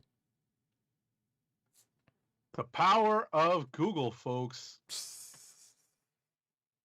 Black Panther 2, Ryan Coogler has reshaped the sequel to respect Chadwick Boseman. So Black Panther 2 actor Lupita Nyong'o has opened up about her complicated feelings over returning to film the sequel following the passing of star Chadwick Boseman. Nyong'o spoke to Yahoo about the experience of gearing up for the next film, with the loss of Chadwick Boseman still being fresh. She says that She still can't believe that that they're on the set, but I'm opening up the article now.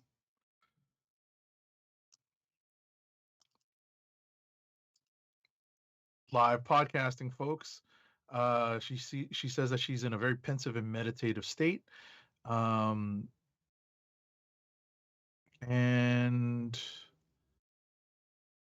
looking.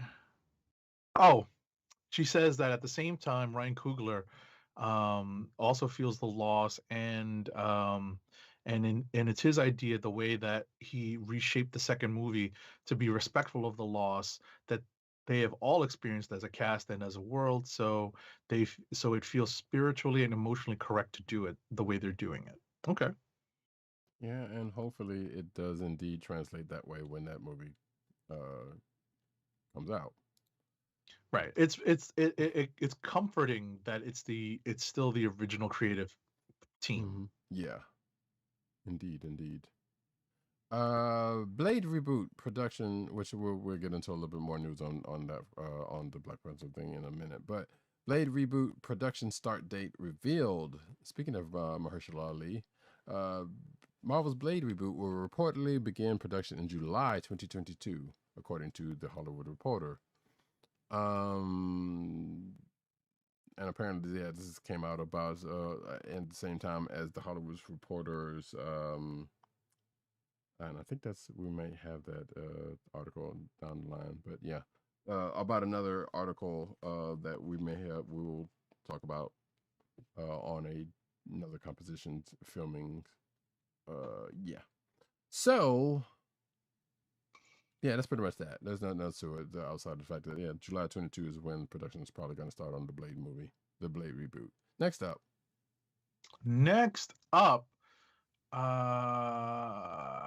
Shang-Chi star Simu Liu shares an Asian Heritage Month message. So May, as I said earlier, marks the beginning of Asian Heritage Month. And to celebrate Shang-Chi and the Legend of the Ten Rings, star Simu Liu posted a heartfelt message online saying that this hashtag Asian Heritage Month, it is more critical than ever to celebrate our culture, recognize our triumphs, and to stand in solidarity against anti-Asian discrimination. Liu tweeted, he also tweeted, he's so incredibly proud of his family history that spans from China to Canada. We are immigrants and dreamers. Also of note, he tweeted that the pronunciations May 2nd, that it's a Simu Liu and Shang-Chi. So it's definitely a tough habit for myself to break, because I've even caught myself saying Shang recently. So it's a tough habit to break for a long-time comic reader. But thankfully we'll have that straightened out by the time this movie drops. Yeah.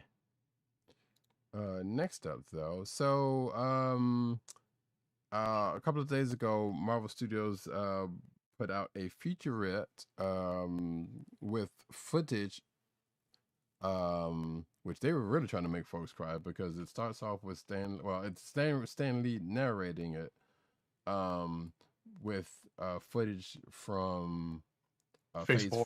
From Phase 4 movies coming up. Right, Phase 3. Well, yeah, mostly Phase 3, but it's going into some Phase 4 stuff going into, because at the end of it, we see some stuff from Eternals. We see the names of both the Black Panther movie, which is Wakanda Forever, and also the new and Captain Marvel #2, which is called being renamed The Marvels, in addition to a little bit more Eternals footage. So if you haven't checked that out, you very much should, because it's actually pretty it's a pretty good video. And this, I will also direct you to another video that's in the clickbait section from a couple of months ago, that pretty much has all of the it's called Iconic Marvel Moments from the MCU from phases 1 through 3, and it basically hey, here is the MCU versions of these same scenes that were in the comic books. So they basically do like, hey, here's the comic book pages, where they're from, and what comics they come from, and then the MCU scene that evokes them. So you should definitely go check that out. It was also another good video. Next up, And I was about to say, and also of note, I wanted to point out that the Marvels image, the Yes. title image that they provided, also evokes not one but two additional characters that we both know, that we all know now, are going to be part of the Captain Marvel sequel. Yes. One being the chest symbol that we see on both, basically evoking both um, Kamala Khan, and we also get the Photon. We don't know if she's going to go by Photon or by Spectrum, but Right. it's essentially the comic book chest symbol that she rocks in later costumes. Mm-hmm. And that, yeah, yes. Um, There's nothing hidden there because we know it's pretty well known that they're going to show up in the next Captain Marvel movie. right. But it was pretty much the same symbol she's been rocking the most of the time, if I'm not mistaken.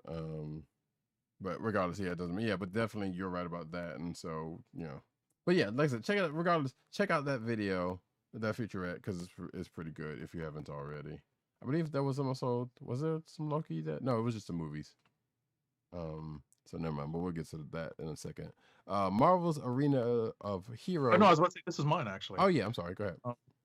So earlier this week, the Walt Disney Company flexed its portfolio muscles. I kind of like that on live TV with ESPN and Marvel's Arena of Heroes, a first of its kind broadcast that was done in partnership with the two Disney brands. So I actually watched this. I watched it on ESPN2. Mm-hmm. I was flipping between this and the Mets.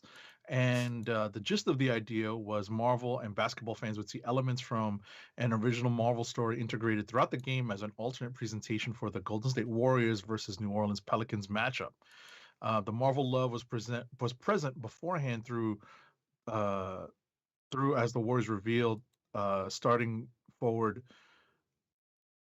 Draymond Green was wearing a Black Panther watch. Okay, yeah, Draymond was one of 6 players selected to represent the interactiveness of the event, and they were essentially quote unquote chosen by the Marvel heroes to act as their avatars in the game, and they basically had a scoring system so that the player who had the most points, not points in the game, but points as according to the scoring system at the end of the game, would become the hero's nominee for I forget if it was Avengers membership or not, but the point is, Draymond Green essentially, by stuffing the stat sheet, became the winner of that games contest.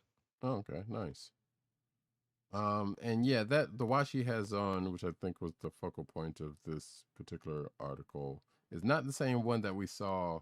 Is a very different one from a kind of different one from the one that we saw advertised, that we talked about like sometime last year or 2 years ago, something like that, whenever that was. Which is, man, I never got that watch, but that watch was expensive. So yeah, if you're watching the video, you can see the said watch involved, and yeah. And Agent 70 just said who won that whole thing. Was it a pretty good presentation at the very least? It was okay. I mean, I'm an NBA fan, so I don't necessarily need to see this Marvel stuff, but Right. whoever that is geared towards, I hope they liked it. Right, but also you're a comic book fan, so I figured it was at least, you know. Right. Well, I mean, it's entertaining, but Right. I'm getting too old for this shit. So, you know. But so it's not I'm not necessarily the target demographic for that. You know what I mean? Sure. Yeah. Fair enough. Actually, speaking of that game, a new Loki. Well, you know what? I am also going to take the next one. Yeah, because they're them up. related. Yeah. Haha. A new Loki teaser debuted during that Marvel themed NBA game. So a new short teaser for Disney Plus's Loki was released during the Marvel themed NBA game that we just talked about, between Golden State Warriors and New Orleans Pelicans. The new promo spot, which was shared by some Twitter account, gives us another glimpse at the adventure this variant of the God of Mischief will be undertaking. That is IGN's words, variant. That was, I assume intentional or not. But anyway, And also with that, boop, a day later, we get another teaser trailer for Loki. That I believe this was the one that Tom Hiddleston um, um, popped in, or was starred was the focus point, because it was basically Tom Hiddleston as himself talking about, hey, we've seen these other moments in the MCU, starring these heroes, but we don't really get one for Loki, and it's probably how time you see one, and then it kind of goes into a teaser for Loki. I thought it was kind of cool, but also Hiddleston also says, wait, does it say here? Basically, it says that they moved the date up for Loki, so it's not the June 11th anymore. It's June 9th, which means Loki is going to be premiering and coming out on Wednesdays and not Fridays. So starting June 9th is when we're going to start seeing Loki. Which I guess for our purposes is good, because instead of waiting 4 or 5 days for us to be able to recap it, we can do it the day after it airs. Right. That's just our purpose. Yes, that is our purpose, but also it's kind of sad because, well, one, people are already gonna. Well, I guess it is also a good thing because I don't know if this is what they were thinking about it, but it's Wednesday, so therefore it's New Comic Book Day, so new comic books come out. There's not a Loki comic book, but still, it still coincides with new comics come out. I don't know whether that was the thinking or not. Yeah, that makes the interaction in the comic book store awkward. You got to just tell people, hey, don't talk about Loki if you haven't seen it yet. Right. I mean, because there's people that haven't seen it yet, that is. And so. Which brings me to the next point, because there's people that still won't have seen it, but there's also people going to be spoiling it 0 minute when it drops that day already. Exactly. It's tough because, if it turns into one of those WandaVision things where you have to eat breakfast and watch some MCU stuff in the morning before you get out the door, or before you sit down at your computer so that you can avoid spoilers, that might be what you have to do. Mm-hmm. And now you have to do it even sooner because, like I said, it's in the middle of the week, and we know a lot of people won't be able to watch it before the weekend, which means that article writers are going to be spoiling the hell out of it on Thursday and making it not safe to go on social media. Right, or even Wednesday night in general, right? Yeah. So that's kind of sucks, but like I said, it's not an optimal thing, but I feel like there's a choice for it, and that we don't know yet. Right. We speculate that it's just so that they can spread out their releases, because Bad Batch is going to be releasing at the same time. Right. And that's still on Fridays, as we said. Exactly. And that's still on Friday, so they can spread out how often people hit the service. Right. It's all to their benefit. Right, which I feel less of. I'm like so that is the logical reason and the beneficial reason for them. But part of me still like that doesn't make any sense because it's serving two different audiences. But the Venn diagram of that is just kind of close enough to where it still holds up to where I was about to say that I think there's a lot of intersectionality, a lot of crossover between those two. So it very much, that seems the most logical reasoning for it.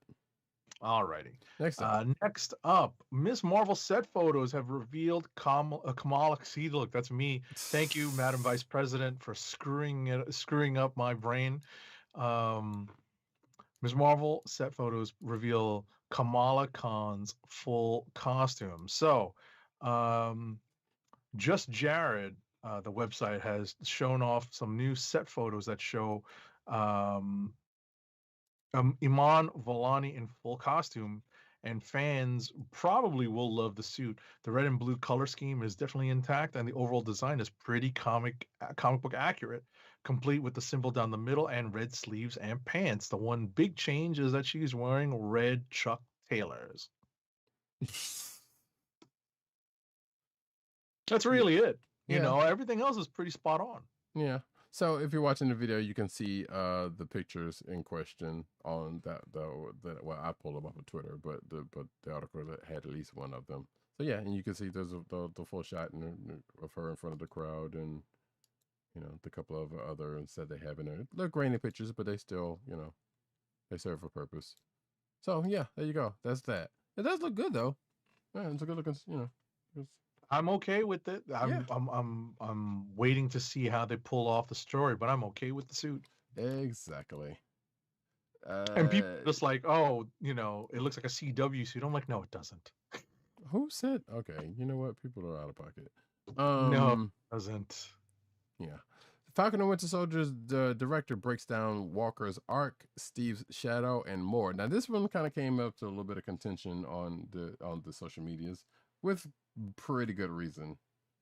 Because I know somebody, I don't know what site it was, and I'm not going to give it credit, or some Twitter account, pretty much went in this article, glommed out one thing and retweeted it, and of course it said, part of Twitter slightly ablaze because of it. So this was from an IO9 article, where they were talking to the director, Kari Skogland, about Falcon and Winter Soldier, and they asked her a bunch of questions about, some things about her time with the show, including her view of John Walker, which is the thing that somebody kind of glossed out of it. So you can read the article for yourself to check out what she says about most of it. The one thing that I'm just going to bring about is the thing that kind of got Twitter all a flutter, in that she said something about hold on, where is it? Oh fudge. Basically, that she basically said that she was she felt like everyone liked John Walker at the end of it, and I'm saying like, no, they don't. and that was it. That was kind of a motivation, not a goal of hers. She felt like that they made good out on that. I'm like, no, everybody does not like John Walker at the end of this. He did not get a. He shouldn't. Well, one, he shouldn't have got as much of a redemptive arc that he did. It wasn't earned. But secondly, it's like, no, he's still.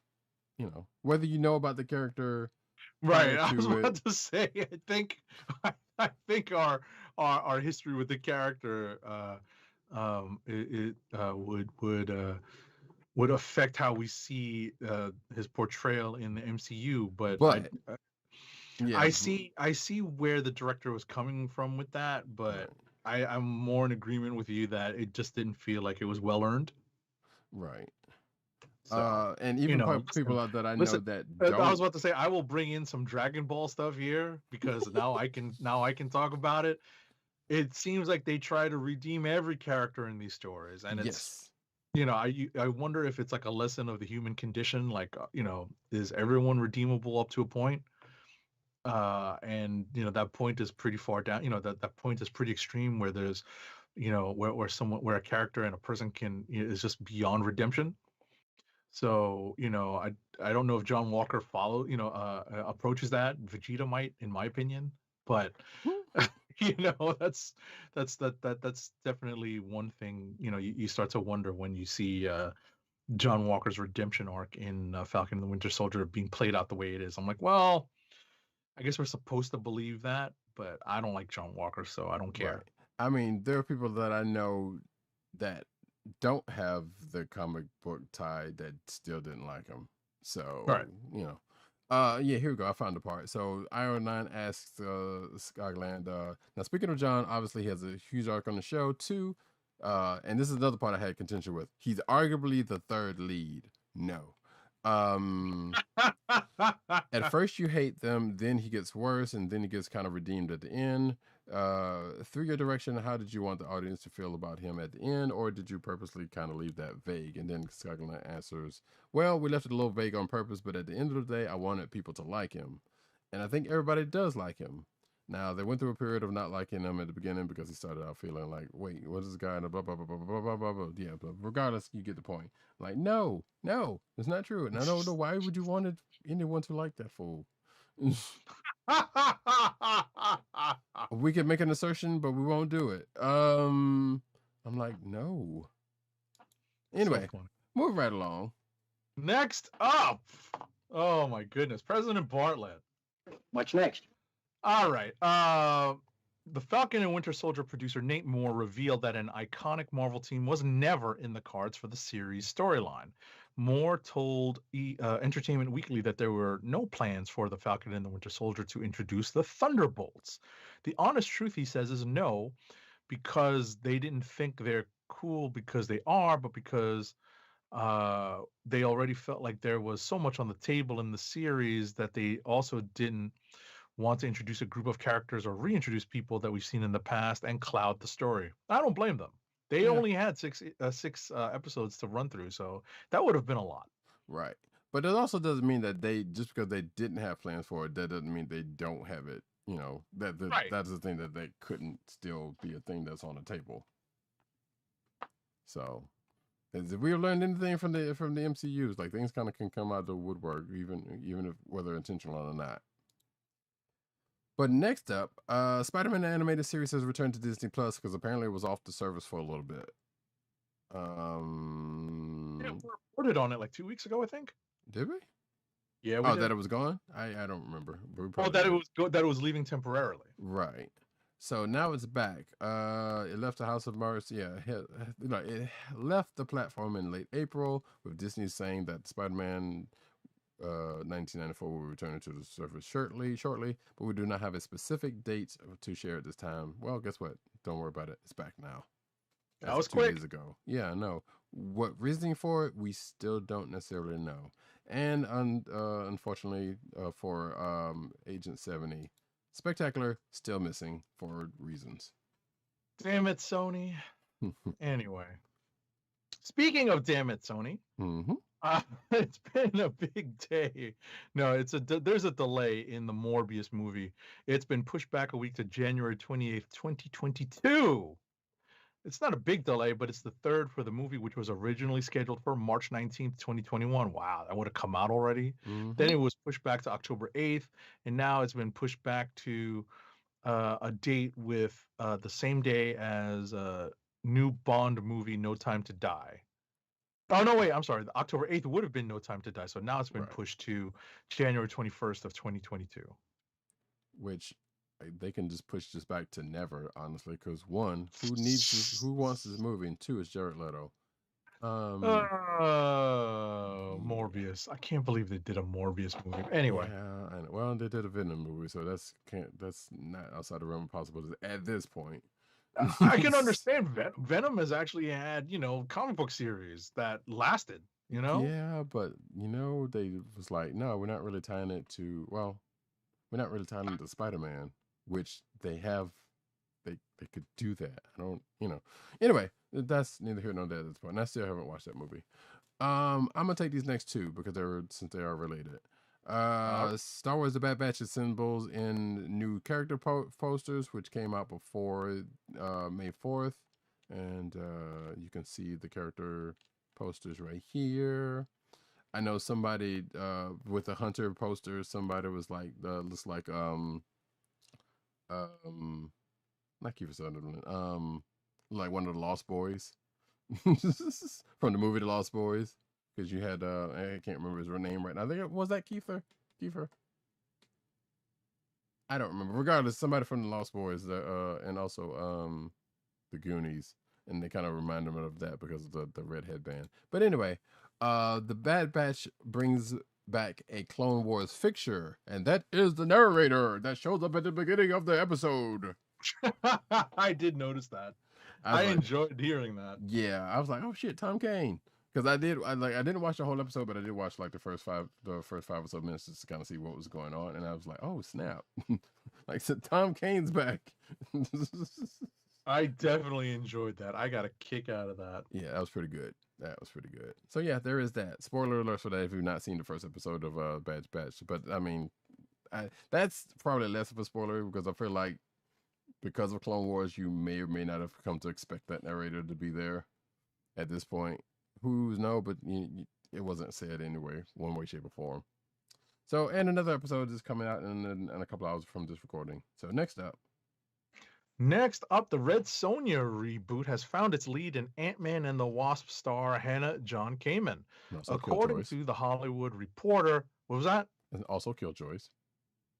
Okay. According to Who?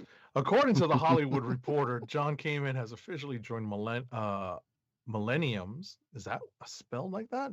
I guess that Joined that particular one is. Millenniums. Was that? I guess that. Well, I don't know. It could be a typo. We know how these stories go. Yeah, exactly. Has officially joined Millennium's reboot of Red Sonja, based on the fan favorite Conan the Barbarian character.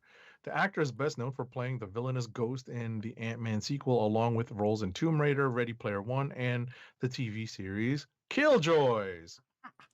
Who? Killjoys is great. I don't care what anyone says. Red Sonja will be directed by Joey Soloway, the creator and showrunner of Amazon's Transparent. Okay. Also, she had a bit part in Force Awakens, because you kind of blinking, you miss her. I'm going to assume she escaped the Death Planet, the Death Star planet. I'm trying to find out. I'm trying to see Millennium. Yeah, I think that is a typo, because I'm seeing it in another article as the correct spelling. So I was like, okay, I wasn't expecting to see a Red Sonja movie, and I believe Gail Simone is consulting on this movie from what I saw from her Twitter, because when this news came out, and she's had a hand in Red Sonja in recent history. Right. She's been consulting on it since day one, apparently, from what I saw on her Twitter. I'm kind of hyped for this. Like, I like Hannah John-Kamen. So like I said, Killjoys was dope, and she was pretty good as Ghost. Who I believe will probably be coming back for the next one. I think. I'm not even sure if that's the case, if that's still the case or not. And we were talking about how her build and whatnot before the show, but like, yeah, it is what it is. Next up though, That's you. Oh, that's me. That is me. Oh, so this goes back to an article from a couple of weeks back where Guillermo del Toro was supposedly teasing something. And it was for a new Troll Hunters movie for Netflix. Gets a trailer and a release date. And the release date is July 21. So if you're into those Troll Hunter series, there you go. Another one. Next. The newest movie in the hugely popular Sailor Moon franchise, Pretty Guardian Sailor Moon Eternal the Movie, which was originally released in 2 parts, is now hitting Netflix on June 3rd. The movie's arrival on Netflix marks its premiere for the first time outside of Japan, where Part 1 debuted in January. Okay. And in the name of the moon, I was going to say, Sailor Moon is not on my list of anime to catch up on. I wouldn't expect it to be. But I you know what? Look, I'm not even ashamed to admit I have watched me some Sailor Moon. And it is definitely not made for us. For certain folks, it is definitely not made for. But also, some of it's interesting in a soap opera kind of way, I guess. Next up, though, Ada Twist Scientist series in the works at Netflix from the Obamas and Cary Grant. An animated series based on the book series Ada Twist Scientist is in the work at Netflix. Shadow and Actors Learned. The series will be produced by Barack and Michelle Obama's Higher Ground Productions and Chris D. Cary Grant will be the showrunner for the series, which will be developed for television by NE. I posted this on my Reddit, and somebody said that they were a part of the focus group for this, and so it's going to be. They basically was giving it glowing remarks because they've seen it already. I'm saying like, okay, cool. If you've also seen Waffles and Mochi on Netflix, that's also a pretty cute show. It's fun. Yes, it is.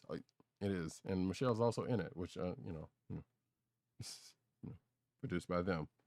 It's fun and actually really educational too. Yes, I was just like, whoa, I actually learned something today.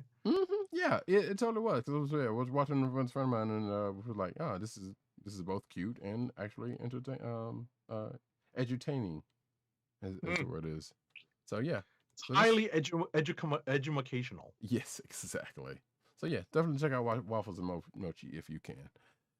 Next up, oh my goodness, The Asylum has released the first trailer for its upcoming film giant monster battle movie, Ape versus Monster. This is the low budget mockbuster, quote unquote, of Godzilla versus Kong. The movie sees an epic confrontation between a giant ape and a giant lizard monster. The intergalactic combat is set in Washington, D.C., and the poster for the film says it's going to be the greatest of all time, so expectations are set super low. Mm-hmm. Now I know I have a certain affinity with the Godzilla and for King Kong series as a whole. I think there was a person in the audience that also one agent under 70 agent underscore 70 here, who is also a big Godzilla fan. Are you going to check this out? Probably not. And what's up, KK? You know I was talking about you. So I'm very much curious because those asylum movies can go one way or the other, either comically bad, which is in itself can be kind of good, or just dreadfully bad. Which one this one's going to be? Who even knows? Next up, That's you, no? Yeah. From the Transformers corner of the universe, Dominic Fishback lands lead role opposite Anthony Ramos in next installation for the Transformers franchise. Dominic Fishback, who you may or may not have seen in Judas and the Black Messiah, which you should have because it was a great movie, and she was great in it, has found her next role in one of Hollywood's biggest franchises. Get that money, girl, but man, you could do better. Anyway, sources tell Deadline that Fishback is in the final negotiations to co-star with Anna Ramos, like I said, in Transformers movie from Paramount, E1 and Hasbro, that has Stephen Caple Jr. directing. The film is, I'm assuming, showing on June 24th, 2022. So, like I said, get that money, baby girl. Do your thing. But I know you can do better. But it's not a Bay film. As far as I know, Bay's not, so maybe they're going to rein it in a little bit. Who even knows at this point? Next. All right, so the next two stories we covered in our talk about the Invincible season 1. Mm-hmm. So just to reiterate, Robert Kirkman confirmed 2 more seasons of Invincible at Amazon, and Robert Kirkman has a rough story plan for about 5 to 7 animated seasons. Next up is the Suicide Squad. Margot Robbie gives Harley Quinn a new nickname. Harley Quinn actor Margot Robbie has discussed how the Suicide Squad's version of the character will differ from her previous appearances in the DC Extended Universe. One of the things she said to James Gunn was she thinks Harley is a catalyst of chaos. Margot Robbie told Total Film magazine she's not necessarily your narrative center, and sometimes it's great when plot points can rest on other characters' shoulders, and she can be the thing that erupts a whole sequence of events. That's something she felt James Gunn agreed with based on what she was reading in the script. Okay. And what's the new nickname? I got to pull up the article, apparently. I guess it was that Catalyst of Chaos thing. Oh, Catalyst of Chaos. Okay. Right. So basically, she's an agent of chaos. So I mean, if that's that being said, but also that line about not being the focal point, the narrative center, like, yeah, where was that in that Birds of Prey movie? Anyway, Snyder drops Jon Stewart Green Lantern deleted series scene from Justice League because apparently he's still fishing to get his other stuff off the ground. Even though they're not going that way. So I think he's trying to Snyder cut y'all. Don't fall for it, people. Don't fall for it. We shouldn't even be talking about it. But still, the only reason why we're talking about this right now is because since fans of Zack Snyder's Justice League never saw Wayne T. Carr's Green Lantern Corps, Jon Stewart in action, Snyder shared a behind-the-scenes glimpse of the DC hero. Days after Wayne T. Carr spoke about what it was like having his role as Jon Stewart cut from 2021's Justice League, Snyder dropped a photo of Carr on set as the Green Lantern. Trying to get y'all, he's playing on y'all sympathies. Don't do this. Don't fall for it. And it doesn't take much for Snyder cut people to fall for anything. Later, Carr posted a close-up of himself on Twitter, portraying the Green Lantern in the aforementioned deleted scene from Justice League. Previously, Carr shared that Snyder let him know that the choice to not have Green Lantern in the 2021 film was due to the studio, not him. Noting, he called me after he showed it to everyone. I think it was the second time because they had watched it in parts. He was like, they're not letting me do the thing. So, worth noting, Snyder Cut was 4 hours movie. They could have added it back in there right then and there. Just saying. Just saying.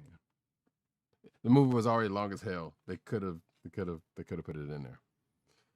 So I don't believe it. But anyway, next up. So in a fairly lengthy piece about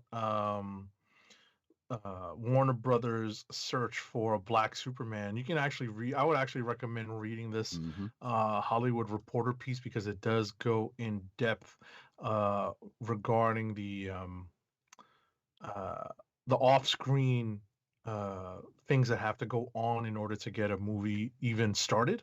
Because well, it basically starts with the story. This particular article, that is, basically starts with Michael B. Jordan saying that he was flattered that people have him in that conversation, and he thinks it's a compliment, but he's watching from the sidelines on this one.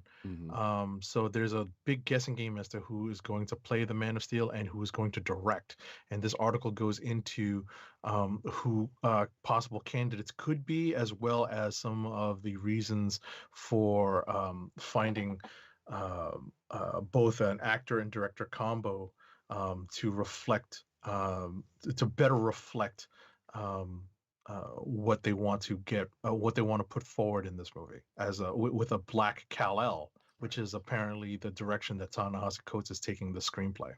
And as such a thing would no doubt spur on Twitter, there are people that are like, why does this have to happen? Why, there's either, of course, there's the why does it have to be a Black Superman? There's already another Black Superman, by the way, in Earth One. There's also, why wouldn't they use that version of Superman as opposed to making them Kal-El? And then, of course, even from some Black folk were like, well, for various reasons, like, why does this need to happen? Which I slightly shocking in certain cases, but not surprising in others.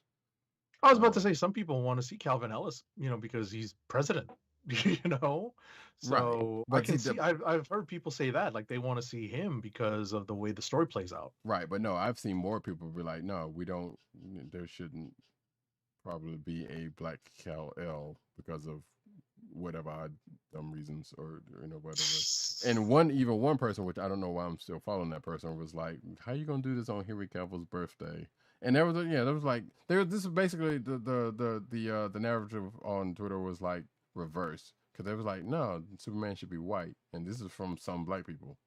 And I'm like, oh, okay, I guess, but this, yeah, it's weird sometimes on Twitter. Sometimes so I'm not gonna go into all of it, but it's like so this article kind of sparked a whole lot of that in the last couple of days. And I'm like, that's very weird, very strange. But next up, Stargirl, the CW announces season 2 premiere date, which is going to be Tuesday, August 10th at 8 p.m. Eastern Time, followed by an original episode of Lois and Clark, Superman and Lois at 9 p.m. Eastern.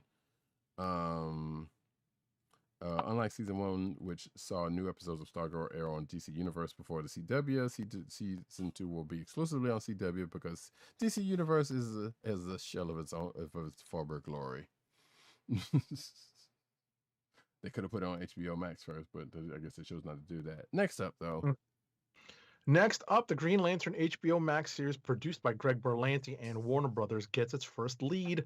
American Horror Stories Finn Wittrock. Wittrock is going to play Guy Gardner, best known to comic book fans as the brash member of the Green Lantern Corps, who infamously was punched by Batman during a Justice League meeting and knocked out with one blow.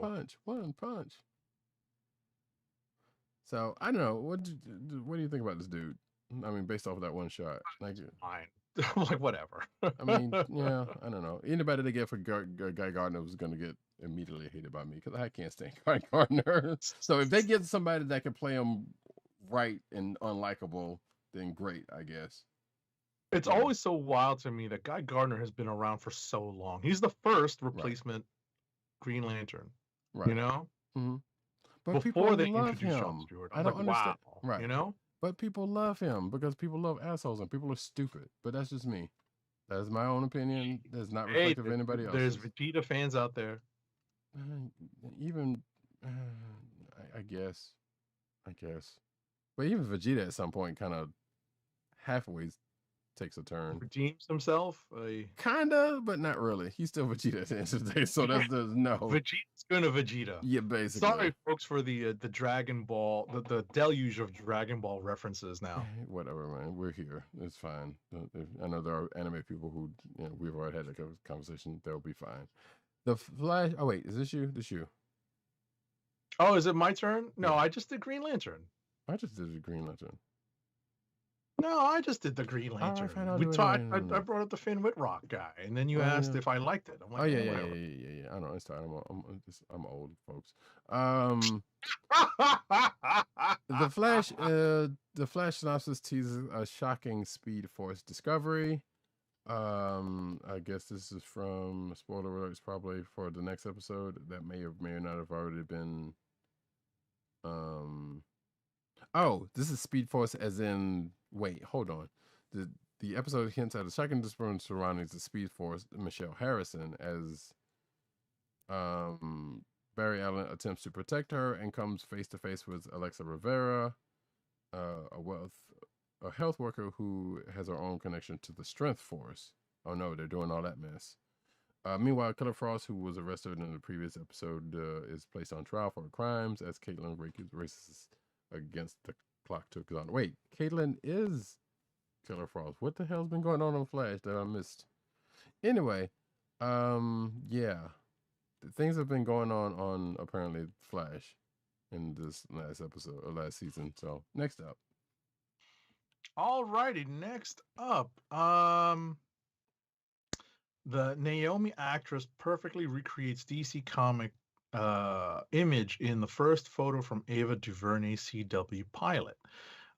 So Roddy Cat is going to be pulling this up and scrolling down because the image is in the middle of the article. So you can see it right there. What's that? I said if you're watching the video, you can see it right there. Exactly. So what you get is a recreation of an image from the cover of Naomi. I believe it's Naomi #1. Yes, I believe that is the case. And apparently the CW has not yet ordered Naomi to a series yet. It's still in the pilot stages. I mean, it's not a 1-to-1 recreation of it, but it's still not bad. It's still pretty good, I would say. Well, yeah, it's a good translation. Yes. It's a translation of it. So, yeah. I hope that does go to series order and we can actually see it. I still need to read that miniseries. Next up, and I believe this is the last of the cinematic news. Netflix serves, huh? I said yes. Netflix serves up an enchanting teaser for DC Comics adaptation Sweet Tooth. Get ready because Netflix is diving horns first into the world of DC Comics. Okay, sure. On Thursday, the streaming giant dropped its first teaser for Sweet Tooth, an 8-part adventure series that aims to combine the best of the fairy tale and sci-fi genres. Based on the beloved comic written and drawn by Jeff Lemire, 40 issues of which were produced between 2009 and 2013. Sweet Tooth takes place in a post-apocalyptic world that's full of strange and the beautiful. AKA, it's not saga, but might as well be.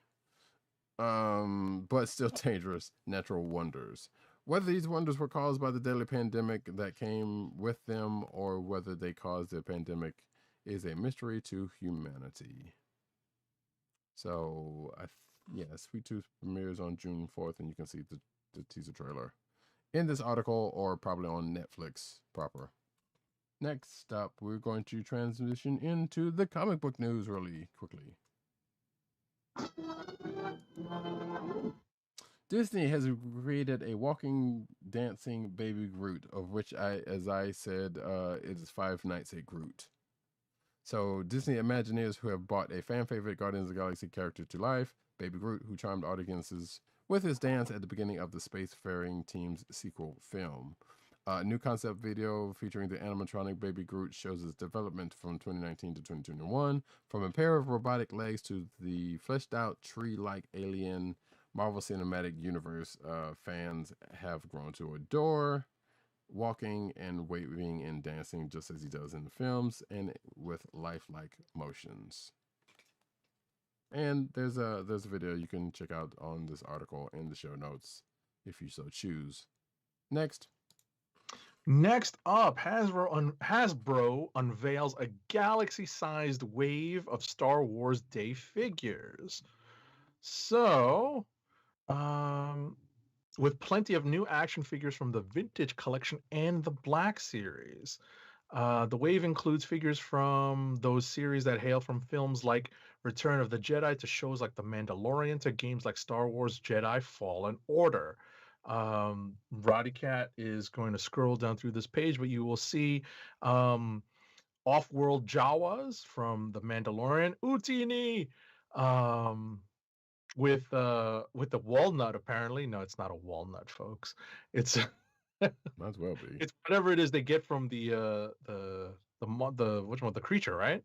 I believe so. Yeah. Right. I forget that. Hold on. It should say. It doesn't. What it comes with. It shows it, but it doesn't. Oh, it just says 3 accessories. Okay. Yeah. All right. Next up is ARC Trooper Echo. Then 3 and 3/4 inch scale. You also get 3 3/4 inch T-Bow figure. This is a whatchamacallit? Ewok. Mm-hmm. From Return of the Jedi. You also get from the Retro Collection series, you get a Boba Fett prototype edition. There is so one would call it Rainbow Boba Fett. Right. Rainbow Boba Fett. You get Black Series Gaming grade 6-inch Flame Trooper figure. You also get from the Black Series 6-inch Night Brother Warrior figure. So that's from I believe that's from Fallen Order. What's that? Jedi Fallen Order. Oh, is it? Mm-hmm. Oh, okay. I was about to say you also see that in the cartoons. Well, I mean, yeah. I mean, technically, Darth Maul and his brother Savage Opress are like, are right. Don't you remember where they ran the they ran that little tournament? That's what I'm saying. Yeah, that's where they came from. Yeah. Oh, okay. Right. Yeah, I didn't realize it was from the Fallen Order. Whatchamacallit? Well, no. Darth Maul and his brother definitely came from that. What you're talking about, but they just decided to put them in Jedi Fallen Order. Oh, and that's where this is taken from. I understand. Right. You get a Black Series Mandalorian Death Watch Premium Electronic Helmet. That looks pretty cool. Mm-hmm. You get Imperial Clone Shock Trooper figure. You get Vice Admiral Rampart figure. Cool. Yeah. Oh, this is a droid I was always curious about. It says Bad Batch. What's that? That Admiral's from the Bad Batch, apparently. Oh, okay. Well, like I said, Admiral Rampart. Mm-hmm.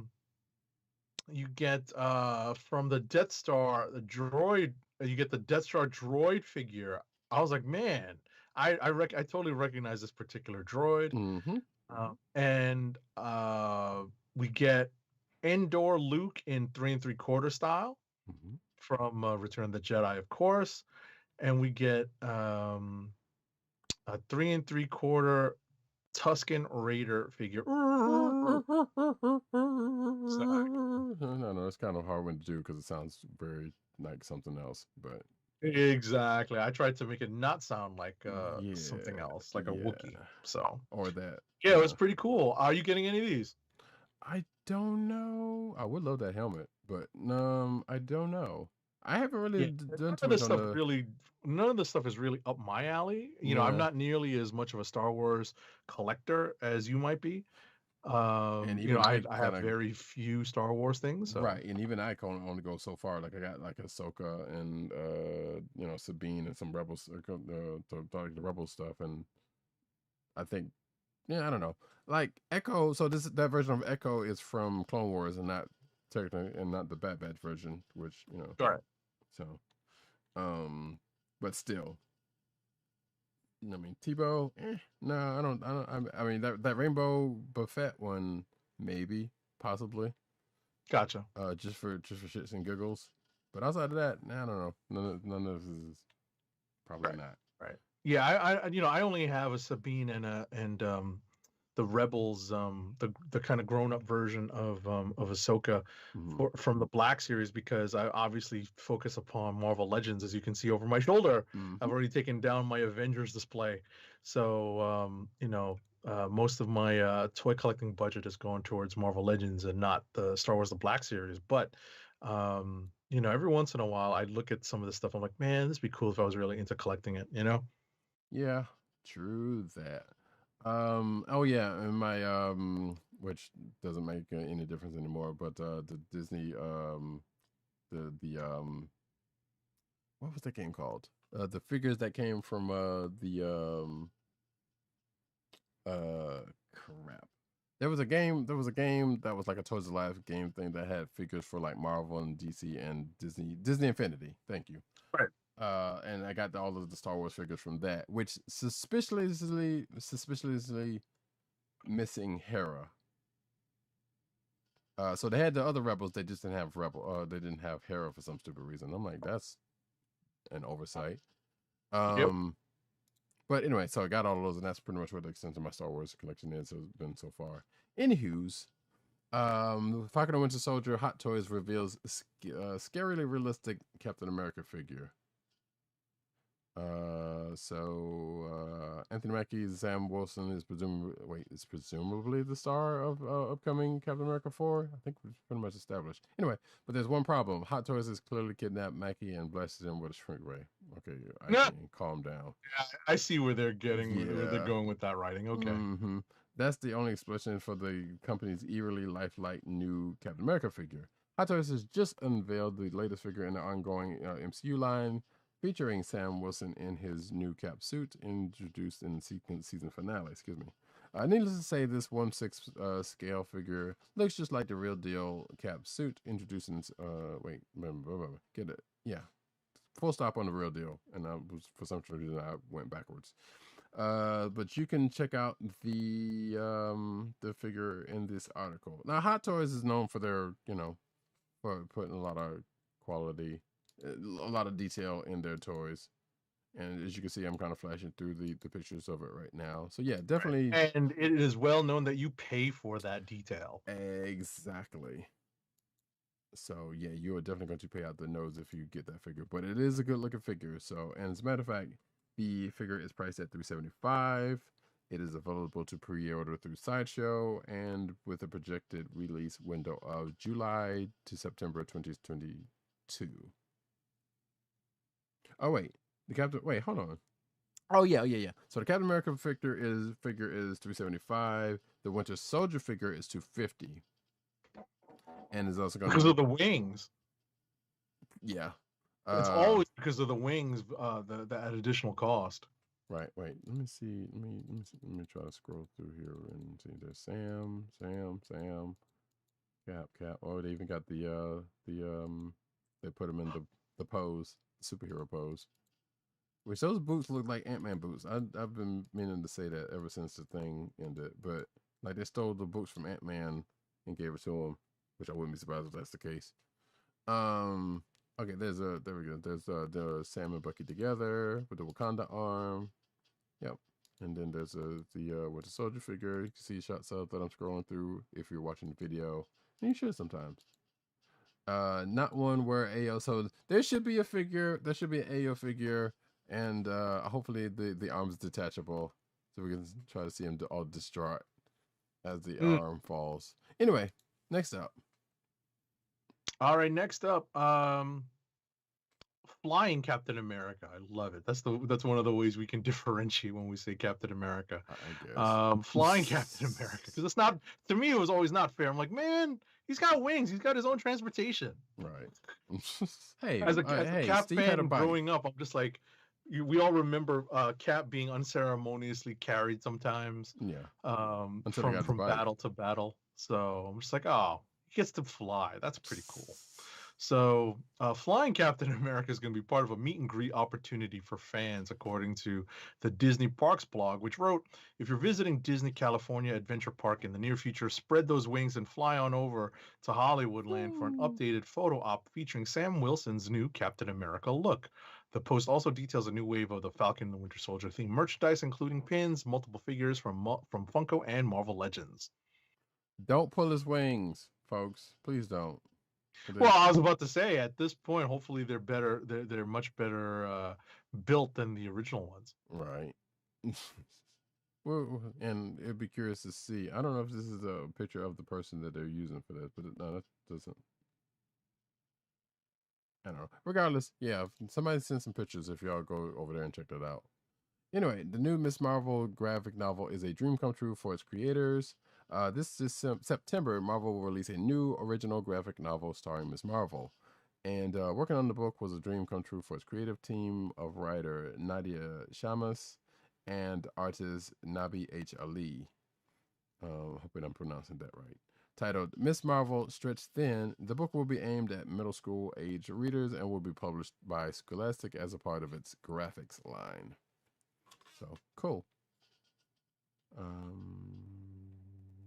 September 7th is when it goes on sale. Next up,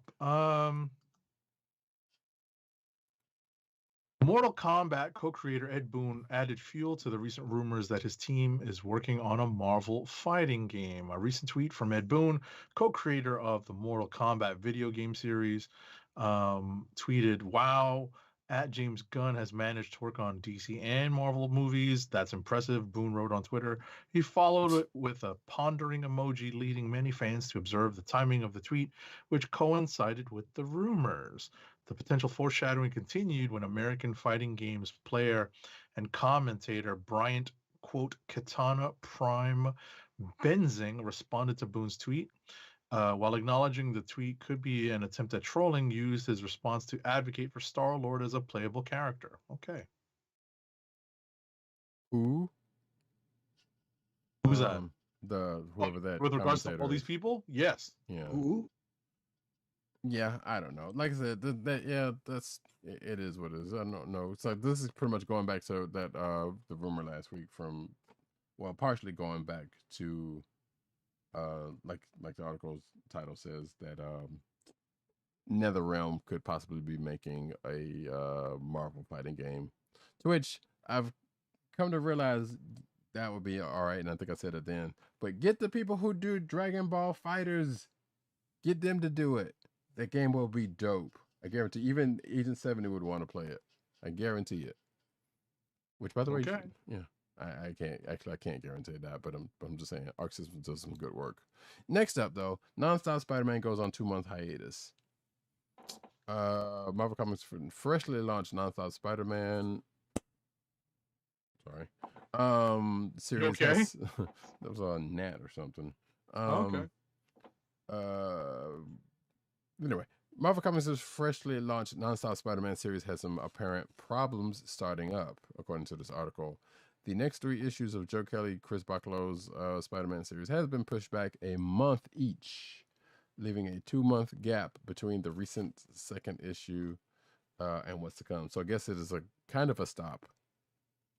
Spider-Man. No. Let's see. The original schedule for May 12th has been pushed to June 2nd. That's for the 3rd issue, and issue 4 is rescheduled for July 7th, which 5 is dated for August 4th. Marvel Comics has given no reason for the change, but these kind of scheduling issues have been persistent since the series was originally announced in February 2020, according to this article. So, right. I hope it's not Bacalo or Bachalo's end, but it might be, because it is art. His art is relatively intense. So Yeah, and art is usually a case in this thing, but I don't know. It could be other things. Who knows? Who even knows at this point? But I figure, like, it was, since even they said, like, hey, they announced it February 2022. You would think they would have had enough leeway or enough Yeah, books in headway. the can. Yeah, exactly. They would have had some of this already done. So maybe they had the first couple of issues, and I don't know, but and then the rest kind of doesn't make any sense. Like that's a good bit of a lead to have. Right. But at To the not same get time, some the stuff done. pandemic. Yeah, well, I mean, yeah, but that's not stopping We them don't from know. working. Yeah, we don't know. We definitely don't. We don't know. So, But you know, there's so much that the pandemic unfortunately had a role in delaying and or canceling. So yeah, you never know. but it doesn't stop people from working. Also, Oh no, I was about to say it depends. We well, don't know. let me rephrase that. Let's Okay, not. I was no, about no, to say let's not go that far. no. I'm saying it for in this case because most comic writers and artists work from home anyway. Correct. Right. But So it's still a pandemic, and if you catch it, you're screwed. agreed. That's If that's the case, but I'm just saying it doesn't necessarily stop the workflow for these people, to sets of people. Like other people Oh, that have to go I was out. about to say Yes, the workflow. Right. right. Absent actually getting the disease, Yeah. So, but that's which kind is of a a side big thing. absence. Right. Well, Exactly. Which yeah, is the but big that's exception. right. Yeah. Where are your mats, folks? Anyway, next up. Next up, Horizon Comics and its founders Ben and Raymond Lai have refiled a copyright infringement lawsuit against Marvel Entertainment and Disney for allegedly copying the Lai's distinctive armor or for armors in the Marvel Cinematic Universe. The Lai brothers had an Image comic book series called Radix that ran in 2001 and 2002 and featured state-of-the-art armor designs. The brothers feel that Marvel has taken advantage of their distinctive designs by using them for Iron Man and Ant-Man's armor in the Marvel Cinematic Universe. Good luck with that. Yeah, I believe this is not the first time this has come up, or if I'm not mistaken. No, it was dismissed the first time, and they're refiling. Which feels, I don't know how to feel about this. I feel like, listen, if they feel like they, you know, like that they have a claim, you know, there's nothing stopping them from refiling. I mean, true, but also like their armor looks like probably half a dozen other armors that have probably been in comic books or anime, some sort of anime. To me, you know, I feel like, I feel like it might be kind of a stretch in this case, but I'm not a lawyer. We just happen to know someone that is, Right. you know, but yeah, I guess if there's anything come out of it, we'll let y'all know. But next up, Leia the Hutt Slayer, a canceled Star Wars in continuity story revealed by Gail Simone. Recently on Twitter, writer Gail Simone revealed a rather immense sounding Star Wars comic book event that almost was. One starring Princess Leia. Quote, I was here on Twitter and had gotten excited about Star Wars again. Not sure what the exact motivation was, a game or a movie, can't recall. And this image popped into my head. Princess Leia wearing her indoor commando gear on a beach, coming up out of the surf with an army of Wookiees behind her, charging like the beach at Normandy. First of all, wet Wookiees would not be the move. We all know this. Anyway, and that was it. No plot yet, just that idea. So people, but yeah. So, but Gail Simone, love her. She's kind of goes off the rail. Or her Twitter kind of goes off the rail sometimes. But that sounds like a fairly interesting premise for a story, I guess. So, sure.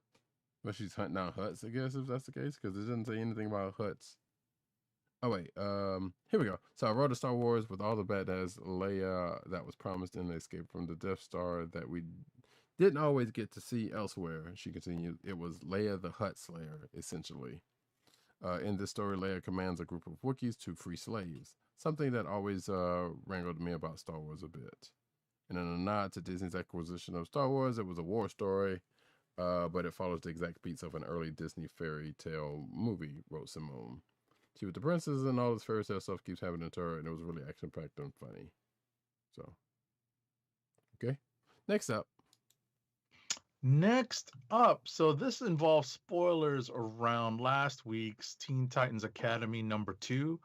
And the entire article actually has spoilers about the character and the twist that's involved in Teen Titans Academy #2, but some of that stuff has been foreshadowed apparently in previous issues of Future State Suicide Squad. But ultimately, what the gist of this article is that this character Bolt, one of the characters that's been highlighted in the series, has a unique link to the Speed Force in that she doesn't tap into it the same way people like Barry and Wally do, but she can only take at this point short bursts like lightning bolts, and that's where she gets her code name from. But she's training so that she doesn't have to do it in that form. But the rest of this article delves into the actual spoilers to the story. Right, and she's also differently abled.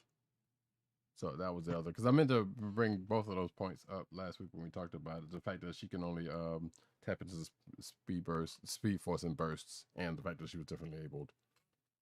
So, and now the only reason why I say that, because I know a friend of mine is looking for characters that are. So this is another one that I can tell them about. Whether whether this character ends up being, being significant, we don't know, because Future State is what it is. I suspect one way or another. I mean, she's like Lieutenant Dan. She's got magic legs. Oh Jesus! Which reminds me of the honest trailer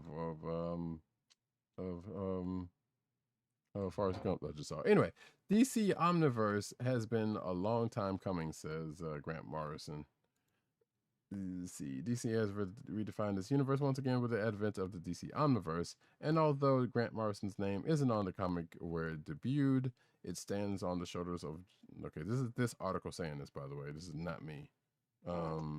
It stands on the shoulders of giant building blocks such as 52, the Multiversity, and others, in which Morrison and others set up principles that would later be codified into this new iteration of the DCU.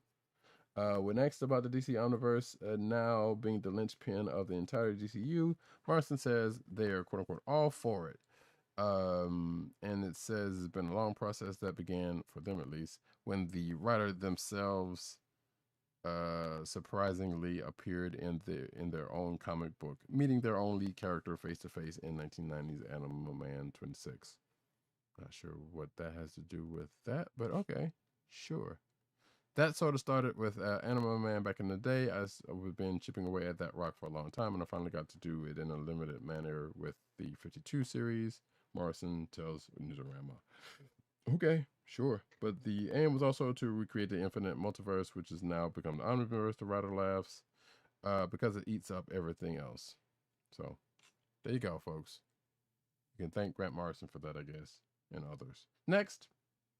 Next up, so remember in 2020, Warner Brothers and DC, as a result of all of the comic book convention cancellations, they put together an answer to San Diego Comic-Con Hall H panels called DC Fandom, and it is now returning for a second go-around on October 16th, 2021.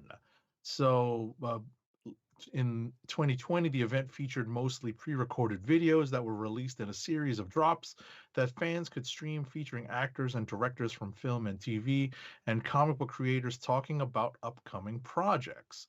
So DC is promising more details about October's Fandom sequel soon. Until then, it has released a short promotional video. Yep. Okay. And yeah, it's you can see it's the Twitter account is in that tweet, and the video is attached to the article, which you can find in the show notes. And there you go.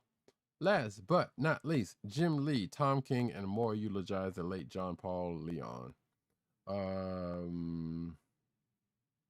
John Paul Leon passed away 5 days ago, as of this recording. At the way too early age, according to this article, of 49, one of the greatest artists of our generation. He was also one of the nicest, I guess this is a quote from Jim Lee. He was also one of the nicest and most talented creators one could be lucky enough to have met. So young and still creating the very best work of his career, Lee, who is the publisher and chief creative officer of DC Comics, wrote on Twitter. I remain in awe of both his unrivaled draftsmanship and his stellar design work, both of which were simply unparalleled and technically just so precise and perfect. But what really made me a fan of how he still squeezed in every bit of emotion and life in every image that he created. So Lee shared some of his favorite artwork by Leon, including Future State Doctor Detective, Batman Creature of the Night, The Winter Man, and DMZ. Right. John Paul Leon also worked on Marvel projects, especially including Earth X. That's where I was exposed to his artwork. I also, in reading up on what happened to him, learned that he had been battling cancer for over a decade. Oh, wow. So it was not right. This was not a new thing. He had been battling it for over a decade, and he'd been managing it and dealing with it for that long. Mhm. My understanding is that a GoFundMe has been established to help pay for his, I believe it's his daughter's education, who's about ready to go to college. Oh, okay. I also read that, I also found out that he was a student at the School of Visual Arts here in New York City and was a student of Walt Simonson when he was teaching there. And Walt posted on his social media about their relationship going back a long way, and it was pretty tough to read because the guy's not that much older than both myself and Roddy Cat. Correct. So yeah, proof that you never can tell how things how things are gonna end up for you. Apparently he also did Sheriff of Babylon, I guess, according to which I know Dirt. I believe that was Right, I read that too. Yeah, you also read that. Yeah. So, but yeah, you can see some of the tweets on this article. Then you've already seen some in the video already. So, yeah, condolences goes out to his family. To John Paul Leon's family. That being the case, we have come to the end of another Comic Chronicles. We have an ad read to close us out. Our last ad read of the night is for Wink, the personalized wine club. Wink is a world of wine delivered right to your door. From rosé to Cabernet to Torronté, Wink has over 100 styles of wine to discover. Ever try an orange wine? Wink connects you to a world of exclusive wines tailored to your taste and delivered directly to your door. Wink delivers 4 bottles of wine to you every month with free shipping. You can pick your own bottles or let Wink choose and match to your taste. It doesn't cost a thing to become a member, and you can skip or cancel anytime.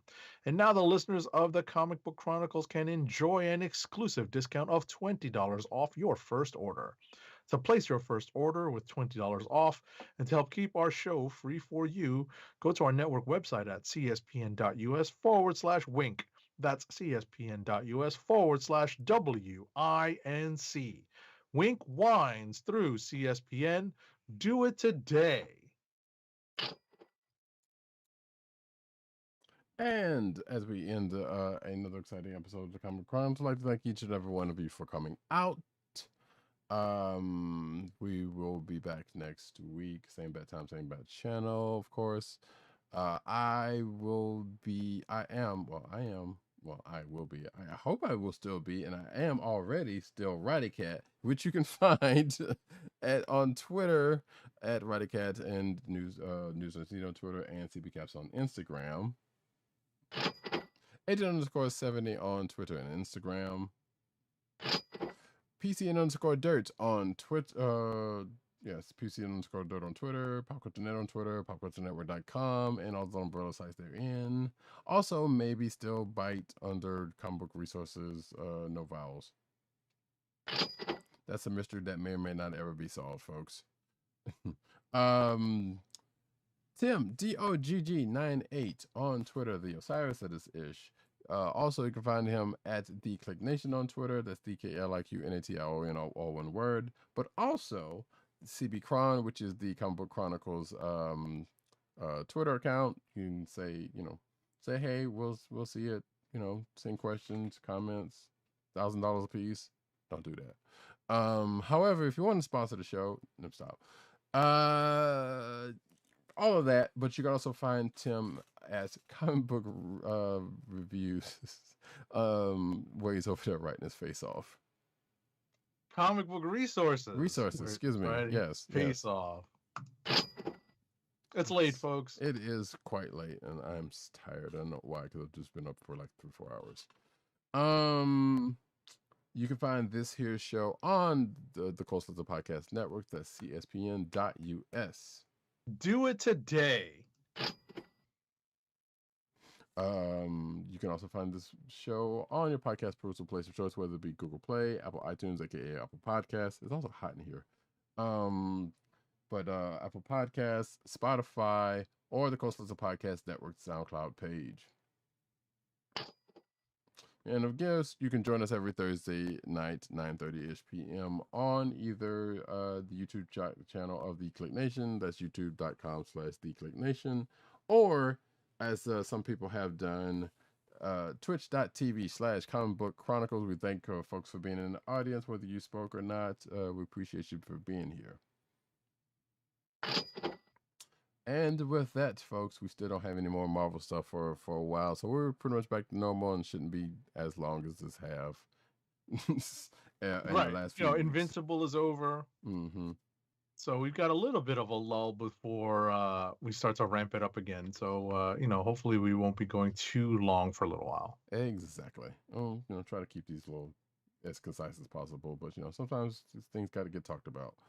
And with that, folks, this has been the Comic Book Chronicles. Peace. Peace. One. My time is up. Peace out to Brooklyn.